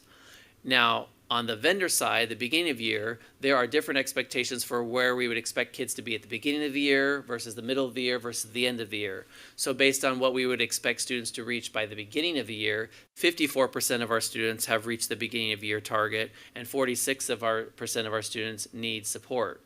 Now, I wanted to highlight a point here, because you might be asking, how is it that we just started pre-K and we're in the beginning of the year and half of the students are already behind? Why is that the case? Well, Mr. Chapa, you had an opportunity to ask us a really refined question and that we did some investigation around. I just thought there was one point in that answer that I think is important to highlight to understand this data. So our student demographics are about 72% economically disadvantaged, and in the pre-K environment, you're pretty much either almost all economically disadvantaged, or you come with some other need, which is, for example, a language need or a special ed need. In literacy, if you are economically disadvantaged, and let's just say the starting point, meaning if we're all on equal playing field, we're at number 1. If you are or we'll just say 0. If you are an economically disadvantaged student, you already have a negative 27.48 disadvantage to students who are not economically disadvantaged. So if you consider here's the starting point, you're already below the starting point by a negative 27.48. If you have multiple indicators, meaning let's say I'm a economically disadvantaged student who's also an English language learner, you have to add an additional negative 6.71 on top of that. And if you are special ed on top of those, that you would add another negative 23.13. So the total disadvantage that you would actually show up to pre-K in the first day of school is a negative 57.32. So I bring that up to say that when we're thinking about pre-K, the natural inclination would be, well, if you've never been to school and you show up to school, you should be right at the par with what you expect BOI or beginning of year. But if you have these demographics behind you, the research is showing that you don't show up in the same way that kids that don't have those disadvantages show up. And so there is extra effort that has to happen just to get you up to pace. So that's part of the reason why you're going to see some of those differences. On this slide, what we did for you is we broke those down by demographic. So you're going to notice, for example, the EOI, which is in the box green. We have our baseline, our year goal, and then in the box green we have the end of year and the vendor BOI. It's the exact same information as I just showed you, just broken down by demographic. So just to interpret it for you, where it says all students, 38% of all pre-K 4 students have already reached our end of year target. Our goal is that 73% of them reach it by end of year. In terms of the number of students that have reached what the vendor says where they should be by beginning of year, we're at 54%. So it's the same as the information I showed you before. What I wanted to highlight here is back to those demographics. The reason why you're going to see economically disadvantaged and English language learner and special education be very similar to the numbers in the all student group is because those are the majority of pre-K students in our system. So you're going to see those numbers align pretty closely, the bottom 3 demographics with the demographic at the top. What we will do as we progress through the school year is we'll fill out the other columns so you can see how are we progressing from beginning of year to middle of year to end of year, so you can kind of watch our progress as we move towards that end of year target that you adopted. The next one is rapid vocabulary, and this is where we assess the ability to recognize quickly and name pictures of certain objects. Here, you're going to see on these targets, this is not part of the actual board adopted progress monitoring target like rapid letter naming. So what you're going to see on the rest of the slides is where the circle assessment says kids should be at the beginning of the year. So 43% of our students need support, 57% of our students mastered or demonstrated at least 70% or better of being on track for rapid vocabulary. For phonological awareness, this is where we assess the student's ability to identify and play with sounds and spoken words. 84% of our students are currently on track. The next one is around syllabication. Syllabication is assessing the student's ability to separate words into syllables.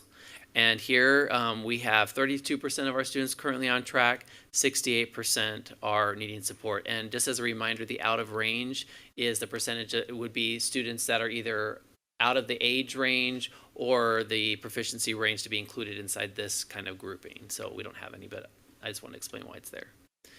The next one is alliteration, and this is the student's ability. We assess students' ability to identify 2 words that begin with the same sound. Here we have 86% of our students that need support and 14% are on track. There are 2 sections in rhyming that students participate in. Rhyming 1 actually assesses the ability to identify 2 words that rhyme. 69% of our students still need support and 31% are on track. For rhyming 2, we assess the student's ability to provide a word that rhymes with another word. So in this situation, 87% of our students are needing support and 13% are on track. In listening, we assess the student's ability to focus on specific sounds and to notice if 2 words sound the same. And in this scenario, we had about half and half. 51% are needing support and 49% are on track. And in the words in a sentence area, we assess the student's ability to hear an individual word that's spoken in a sentence. And here we have 78% of our students that are needing support and 22% of them are on track. The The next section that I'll go over is math. The structure of the slides are exactly the same. We have 37% of our students that have already met the end of year target, which is around a composite score. And if you'll remember, the composite score actually consists of all of the subtests I'm about to share with you. The combined composite score is what we're looking for math. 63% has still not yet met end of year, but we would not expect them to. 84% of our students are actually on track, according to what Circle would designate as the beginning of the year expectation for students in pre-K. 16% are needing support. The other part I wanted just to point out about this one, as I did in reading around the gaps. So when you do an analysis for students on how much disadvantage they have if they're economically disadvantaged or an EL or have received special ed services for literacy, the team also ran the same model for mathematics, and it's very similar, but it's a little different. Primarily, the difference, the biggest change happens in special education. They have a negative 30.35 added on top of a 27.63 negative and a negative 5.81 in mathematics if you combine economically disadvantaged and then you add EL and then you add special ed on top of it. So the total disadvantage, if you had all of those demographics attached to you, would be a negative 63.79. So this is really interesting because in this scenario, which I think speaks to the difference between students, the concrete nature which students learn mathematics at this age versus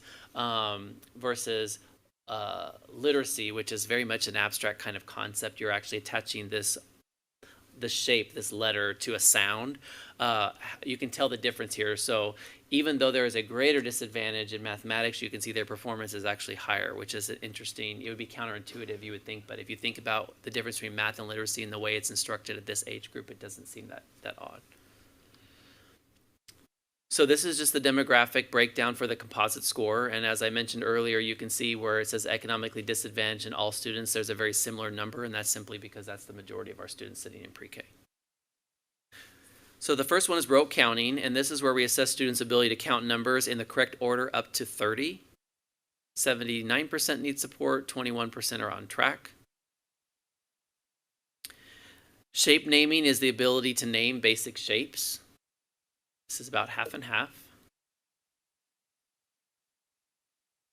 Number discrimination is the ability to recognize numbers when it's among other symbols. So you put it among other symbols and you call this out as a specific number. 65% of our students are on track with that. Number naming is the ability to name numbers, and we have about half and half, 51 support, needing support, 49 on track. Shape discrimination is where we assess the ability to recognize a shape when it's among other shapes. And here we have 68% of our students on track and 32% needing support. And by the way, I didn't mention this, but I think you already recognize that the N is the number of students that's connected to the percentage. For counting sets, we assess the student's ability to count a group of items and then say how many there are altogether. And here this is 52% and 48% are on track. And then finally, operations. This is the ability to figure out basic addition and subtraction, and they use pictures to do that. And 83% of our students are needing support and 17% are on track. So we have work to do, and we have students that are served in pre-K that have challenges. So what are some of the pre-K resources and supports that we have in place and that we've been leveraging to support our teachers in this process? We have 3 focus areas this year. One has been the introduction of the Fountas Pinnell literacy beginnings in pre-K. This is new. We use Fountas Pinnell and their philosophy around balanced literacy in the elementary and the primary grades. They also have a structure for a balanced literacy kind of structure for pre-K environment, and that's what Fountas and Pinnell is there. We've also introduced conscious discipline and feeling buddies, which is an SEL curriculum. In prior years, we haven't had an SEL curriculum that was directly or specifically designed for pre-K students. This actual curriculum provides students an opportunity to learn how to self-regulate, and where the Feeling Buddies comes in place is, while there are 5 steps or components that they learn in the process of understanding how they're feeling and how they're self-regulating, and then the students teach those self-regulation skills to their feeling buddy, and that reciprocal process is a way for them to kind of master those kinds of concepts. And then finally, we have really worked on trying to standardize the high quality environment for the pre-K classroom. And I'll share with you a slide that has a picture of a checklist that was leveraged to try to ensure that there was a learning environment that was set up in all pre-K classrooms that were going to sustain the kind of learning that we were looking for in the classroom. A couple of new things that are in pre-K instruction and curriculum and instruction this year is we have new early childhood specialists and counselors. We have a PBIS team that we're partnering with. PBIS was not really focused on in pre-K. It's now down in the pre-K area to really address some of the challenges that, even as was mentioned earlier, our pre-K students have experienced at home over the last little while. We've also revised and aligned our curriculum documents for kindergarten readiness. It used to be where our pre-K documents that we developed as supplemental to our curriculum for pre-K looked very different than the way they're structured for primary grades when kids move into kinder and first and second that the teachers use. Now our documents are very much aligned, and the feel and the way that they're navigated is very similar to the way you would expect in primary grades. And then, of course, as I've already mentioned, the SEL curriculum and the PBIS in pre-K. Some examples of some support that they've received this year so far is, of course, as I mentioned, the Fountas and Pinnell Literacy Beginnings. We had 100% of pre-K teachers' participation both in the summer and fall. And then bulleted below it, you can see are some of the specific topics that we're trained on. Growing up literate, building a community of learners in the engaging learning environment, helping teachers to understand the continuum of literacy and how to move students across that continuum, and then the introduction to small group instruction, which is one of our 4 best practices this year. We also had a learning day for professional learning, and we focused on the foundations of literacy as a follow-up to the prior training we've offered, as well as mathematics in pre-K, and then the introduction or the discussion around the conscious discipline curriculum. In summer and fall, beginning of the year, we offered several training. As I mentioned earlier, we have a really good participation rate for pre-K teachers. And I really have to give kudos to Dr. Orsini, who leads the early childhood department. She is one of the hardest workers I know, and is very, very committed to making sure that pre-K teachers have the support they need, and she does it in very creative ways. So if you ever get invited to one of her events, I highly recommend you go. But it's not a surprise that she gets so much participation. So there has been over 135 hours of professional development for teachers, administrators, and coaches across the district, and she gets high rates of participation. And those sessions have been focused around literacy, mathematics, science, social emotional learning. And then it says physical development, fine arts, but in essence, it's how do you integrate music and movement into the classroom. That's utilized as part of the instruction in the pre-K environment, but those students do not go to music class or to like PE class. So you have to kind of integrate those things into their learning. And then finally, the last one is really around a early childhood teacher academy. We have 32 pre-K. We had 32 pre-K teachers in the new teacher academy for pre-K.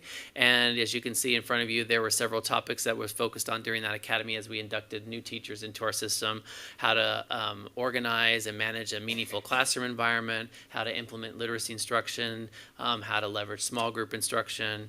And then those teachers also received individualized coaching sessions as they transitioned to our system and began instruction in the classroom.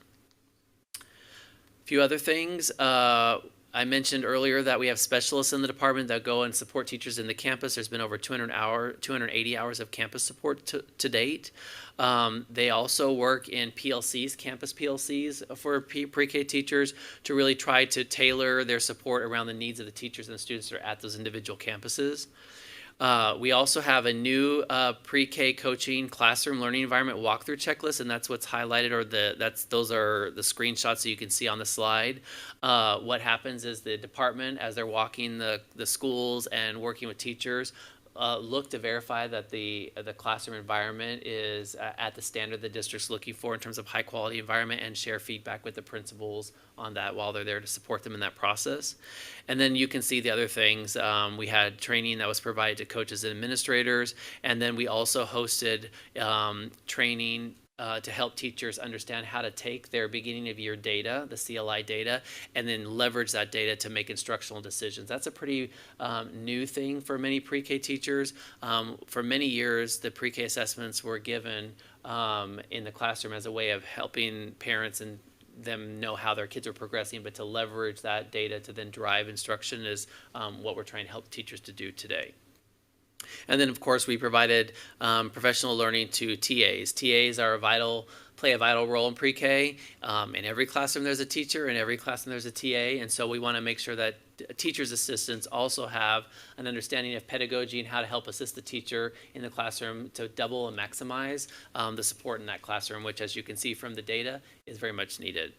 And then Ready Rosie is an early literacy, math, and social emotional content support that parents can actually leverage at home. So basically, Ready Rosie is a program that allows parents to get tips on things they can do with their kids at home to support literacy and mathematics and social emotional learning in their individual homes.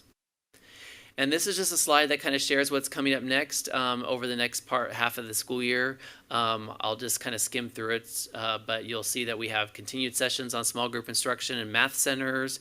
We're providing district-wide training on how to interpret and leverage the middle of year data that's going to be coming soon to drive instruction in the classroom. There's a catalog of instruction or professional learning that's being provided in the spring, and there are various topics that you can see there, including planning, building trusting relationships. We're also providing very specific support to our SSN network, which are our schools that are most challenged, specifically in early literacy, how to integrate math games into the math classroom in the pre-K classroom, how to engage family, and a few other things. So this is just an idea of what's happening in the second semester to support learning, and including the things we'll send at home to parents through the Ready Rosie program. So that's what's going on in Arlington in pre-K. Any questions? That is a lot. I thought you were supposed to start every pre-K presentation or classroom with "Yay pre-K." Yay pre-K. That's what I was. I had some pre-K teachers teach me that a long time ago. If you were with Dr. Rossini, I would probably be dressed as something too, other than she's great. Thank you. Thank you, Dr. Wirtz. Ms. McMurrow. Hold on. Thank you, Dr. Wirtz. Oh, am I on? I'm hitting buttons. Hold on. You're good. I think I'm on now. You can change color.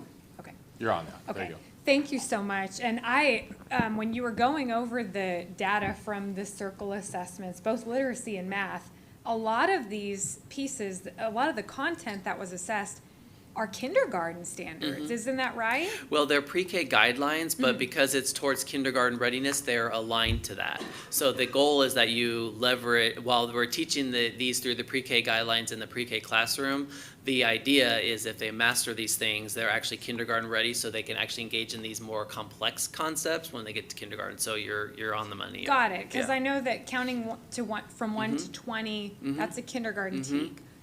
Identifying 2D shapes, that's a kindergarten teak. So although, this is part of this assessment, mastery is not a must-have in pre-K. And kindergarten content will include this as well. So I'm just making sure about that, and I don't, because I don't want us to get discouraged by the data. And I don't want us to have tunnel vision on assessing pre-Kers either. I mean, they're pre-K.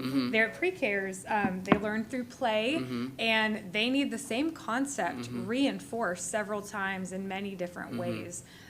So I'm really grateful for this, and I know that this data is helping our wonderful pre-K teachers drive their instruction, which was already excellent before this tool. And I really like the idea of the feeling buddies. I want to observe one of those lessons. I think that those pre-K students could teach some of us adults some lessons through that as well. Thank you. Yeah. That is an understatement if I've ever heard it, Ms. McMorrow. I was going to say, some of this training, do they offer it for board members and superintendents? But I'm just saying on that. Dr. Wirtz, I don't see any more lights. Let me ask a question on this. You know, I see all this curriculum we do and all this professional development training, and listen, the goal is to get as many students in pre-K prepared for kindergarten. That's the goal. We have community-based pre-K, we have that. Do we ever offer, and I know it's 10:14 and never the time to be throwing out crazy ideas. Do we ever offer access to our curriculum to child daycare centers that are within the community? Or do we ever offer some of our pre-K professional development to Child Development Center? You know, I serve as the vice chair for our church's Child Development Center, so we see what they're doing. My children went to a Mother's Day Out, you know, with a lot of my colleagues up here, sent them to different places. And so you see the curriculum and where they're building, and a lot of them do end up in our schools where they're going. So I would think that's very advantageous. You know, when you look at this list of the amazing, you know, Ms. McMurrow, like you said, like, I want to go to these trainings are impressive. And maybe there's complications with doing that, but I think there's an interesting way to offer that to, you know, like, hey, do they need help with, here's curriculum that's really driven? Do we have, you know, is there extra training we can help provide your child daycare center folks to be able to assist that? That's my question. Kind of, I don't know if it's a crazy idea or not. It's not a crazy idea. So we have partnerships, of course. We have community-based pre-K programs where we embed our own teachers into those systems, and they have access to our curriculum, and that's a partnership that we have. Some things that have changed when it comes to community-based programs is with the new bill that actually made full-day pre-K possible. The standards for even community-based programs actually were elevated, which really forced people to become more thoughtful about the quality of programming they have. But Dr. Orsini, we work with Child Care Associates, which actually has Head Start, and they integrate themselves into community-based programs all across our community. And we do have opportunities where we can integrate. I can't say that we basically open the door and say anybody who wants to come to any of our trainings can come, but I don't think we're necessarily opposed to it. I don't know that we've necessarily gone to like a church and solicited from them, but if a church a faith-based organization reached out to us, or a child care group reached out to us and wanted to collaborate with us in that way, we wouldn't be opposed to it at all. I think the idea of offering, like, hey, here's solutions we can help, you know, they kind of somewhat think of it as we're competition with them. And, you know, listen, the goal we all want is students educated, right? We want the kids coming in, we want them kindergarten ready, which is the goal of what we want. So I think the idea of offering some access to, like, some of these trainings, right? Like, these are things that every child development center in the city, you know, someone's teaching 3-year-olds and 4-year-olds, they would love that. They would love that. And I think we need to be that catalyst to help drive the entire community to saying, we're going to be focused on community pre-K. Yes, we offer a big pre-K, but how are we helping you make your pre-K center even better with what you're doing as a small business owner, as a faith-based organization, whichever one it is? How are we helping you grow that better? I would ask us to at least offer it and explore it and be the community-based public education organization that helps drive the whole community to better education, whether it's with us or with someone else. I think that's I would love to see that. And it's a crazy idea. It's 10:15 or 10:17, so I'm always worried about after 10 o'clock throwing out any kind of idea like that. But I think it's something to think about, and I would ask y'all to consider it and start exploring that option. So, awesome. That is all the questions we have. I appreciate it. Thank you, Mr. Chopper, for the question to bring this up and get us looking at this. And this is very helpful. As someone with a kindergartner, I start seeing, hey, my wife is checking her. Like, does she meet these standards? She meet these standards. So I start seeing all the standards, and I appreciate it. Yeah. Yay, pre-K. Thank you.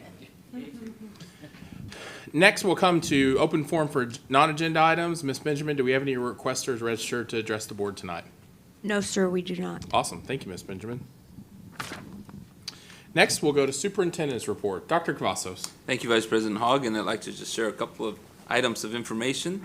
First, it was an exciting time in East Arlington as the district continues to help reshape the future of East Arlington in education.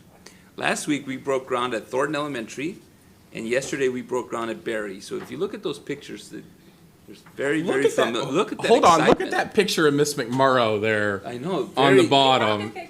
That is excitement of throwing I was gonna dirt. say, some Look were how more high excited. wait a second. Look how high she threw the dirt there. Miss McMurrow. Wow. Yeah. Oh, sorry, Dr. No, Vassos. no. I was going to point out that some were more excited than others. And you can see that as excited as the kids were, some of the adults were very excited. The reality is Ms. McMurrow was trying to reach Spence as he was taking the picture. Almost got him, I think. But anyway, it was great to see so many board members, city officials, students, and staff from each school at the ceremonies.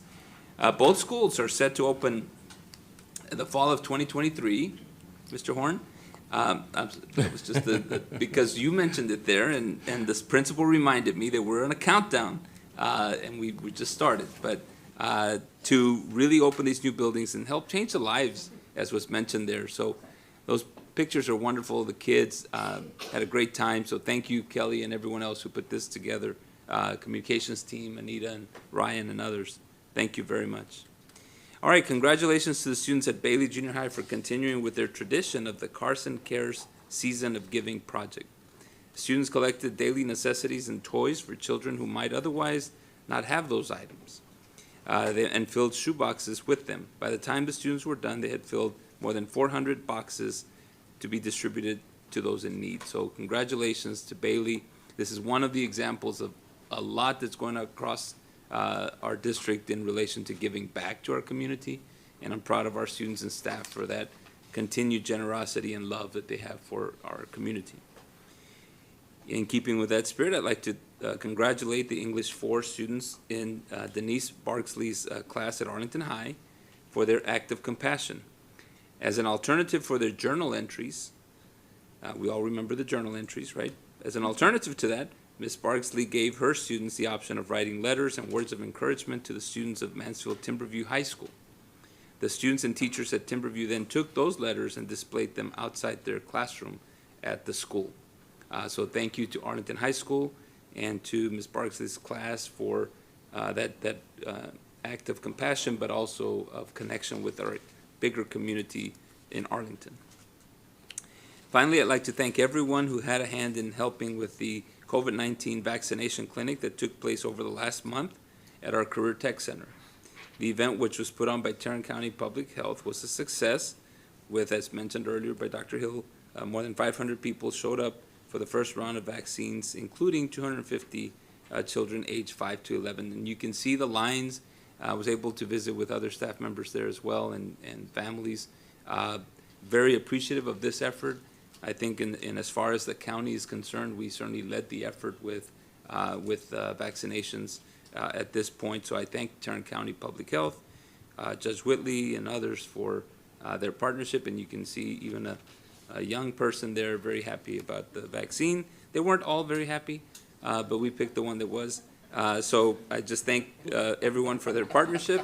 As I spent time there, I could see not the unhappy ones, but thank you very much, and that again shows our dedication to our community. That concludes my report.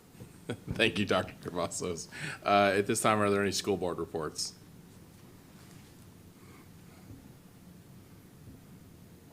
I'm getting to it.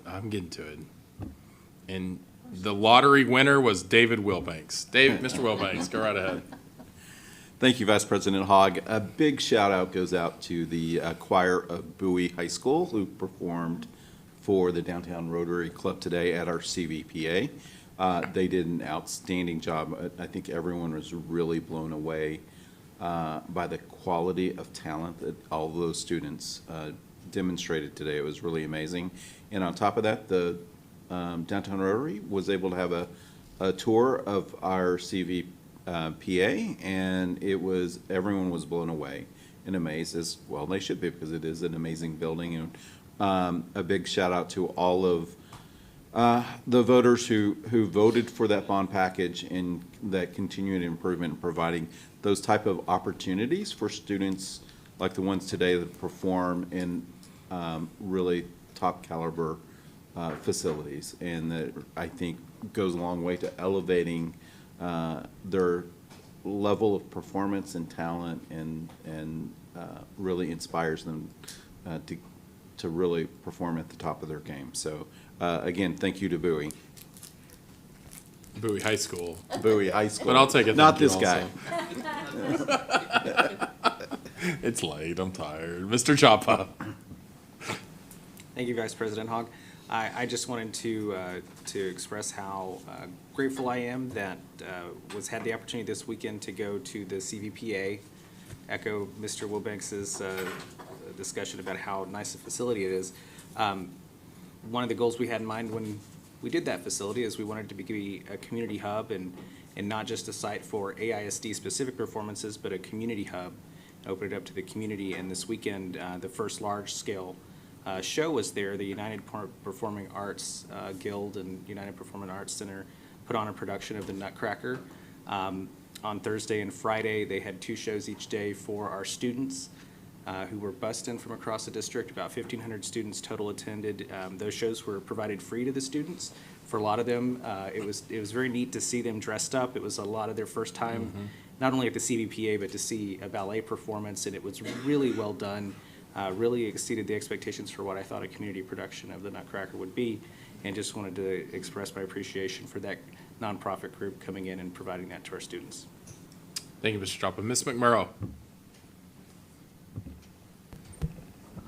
Thank you, Vice President Hogg. I recently took a day off, one of the days where that very flattering picture was taken. And I wanted to visit several campuses here in AISD. So I had the opportunity to go to Lamar High School, the Dan Dipert Career Technology Center, Peach Elementary, and Gunn Junior High, and Fine Arts and Dual Language Academy. And yes, there are 3 components of that campus, and yes, they're rocking all 3. I want to steal Mr. Wilbanks's term, and I was going to say this anyway before you beat me to it, but I don't use the term blown away lightly, but I really was. I was blown away with the people, the educators, the staff at all of these wonderful facilities. I want to say a special thank you to Mr. Hagman, the principal at Lamar, Mr. Moore, who's one of our APs at Dan Dipert, Ms. Ramos, the principal at Peach, and Dr. Varnell, our principal at Gunn. All 4 of these awesome leaders took time out of their very busy days to show me around, and in every interaction that I had with each student and with each teacher, each staff member, custodians, it was so evident just how much these adults in the facilities are fostering a love of learning in each of our students, from the very youngest up to the high school seniors. And it was just a very wonderful day, and I'm just very appreciative of all of our staff throughout the district, all they do. Thank you so much. Thank you, Ms. McMurrow. And let me just say, Mr. Chapa didn't give enough credit. His daughter, I had the honor of being able to attend on Saturday. My wife was out of town, so I had to figure out what to do with my children. And so I had the honor of taking my daughters and my mom to see the Nutcracker. And I didn't realize that I knew his daughter was in it, but his daughter and his son was in it. His daughter was the lead role, and she was outstanding. She was a perfect cast. She did a great job in that performance. And one of the interesting facts on the Nutcracker, if you go into there, if you normally traditionally rent backdrops, I was told by the leader of the CVPA, Visual Performing Arts, it's normally about $15,000 to rent the backdrops that drop down, and they were able to buy an $800 package that showed the digitals on those screens. So the way we developed that facility is helping organizations be able to put on more economically affordable programs, and Mr. Chapa said it right. They served over 1,500 students to be able to go in and see that and see the second act of that Nutcracker and really get an experience of ballet and get to see that and determine if they like ballet or they don't like ballet, and that's okay. What a great time to figure it out, but outstanding performance and great job, Mr. Chapa, to your family on there. I saw a lot of other families are all in there, and I know you were out of town, but next year I'm expecting you to be in it there, Mr. Chapa, from that side. And then the last thing, our board and superintendent had the honor of having a Christmas dinner with the Dan Dipert Career Techs Culinary Arts, and then hearing the Bowie String Quartet and Arlington High Show Choir. What a great performance. And I think as we were talking to the students, it was so exciting to hear the ones when we asked them what they cook, and you could see the excitement in what they cooked. I cooked the vegetables. I cooked the hen. I mean, it was just truly awesome. And what a great job by our CTC to be able to produce that and see the students across the board running through that. That's all the reports we have. Ms. Secretary, do we have any items to consider? No, Vice President, we do not. Thank you, Ms. Fowler. And let me just take a moment and say we've completed night one in this building. Staff's been in this building. Mr. Upchurch, I see you back there with all the IT staff and everything. It takes a lot to get these meetings running, to get them going, to get this built out. You can see some of the enhancements they made that, you know, not many times do you get a chance to switch a boardroom in there. And I commend your staff from Frank, Greg, Spence, McKenzie. I know I'm probably missing someone in that back room that extensively spends late nights with us constantly all the time. And your passion is not unnoticed to make our meetings run as effectively and smoothly as possible. I can't thank you enough. And then I also have to thank Kelly Horn and staff for building this facility. I know our staff's been in here for a long time, and it is truly a highly effective building that looks pretty nice also on that perspective. And we'll see if everything keeps working, Kelly. That's a different question on that. And then the last group is, you know, Anita, Lisa, and Dawn. I've seen them running around here the last couple of days to get this meeting ready, to get it going. You know, Lisa writing a million list of things that are needed from that perspective. So let me just take a minute to say thank you to all the staff that it takes to transition and change this for us. I will say I think it's an awesome facility. It's pretty cool. The night one's gone really well. I was hoping to get us out way before 10:30, but we covered a lot tonight. And so with that, it's 10:30 p.m. and this meeting's adjourned.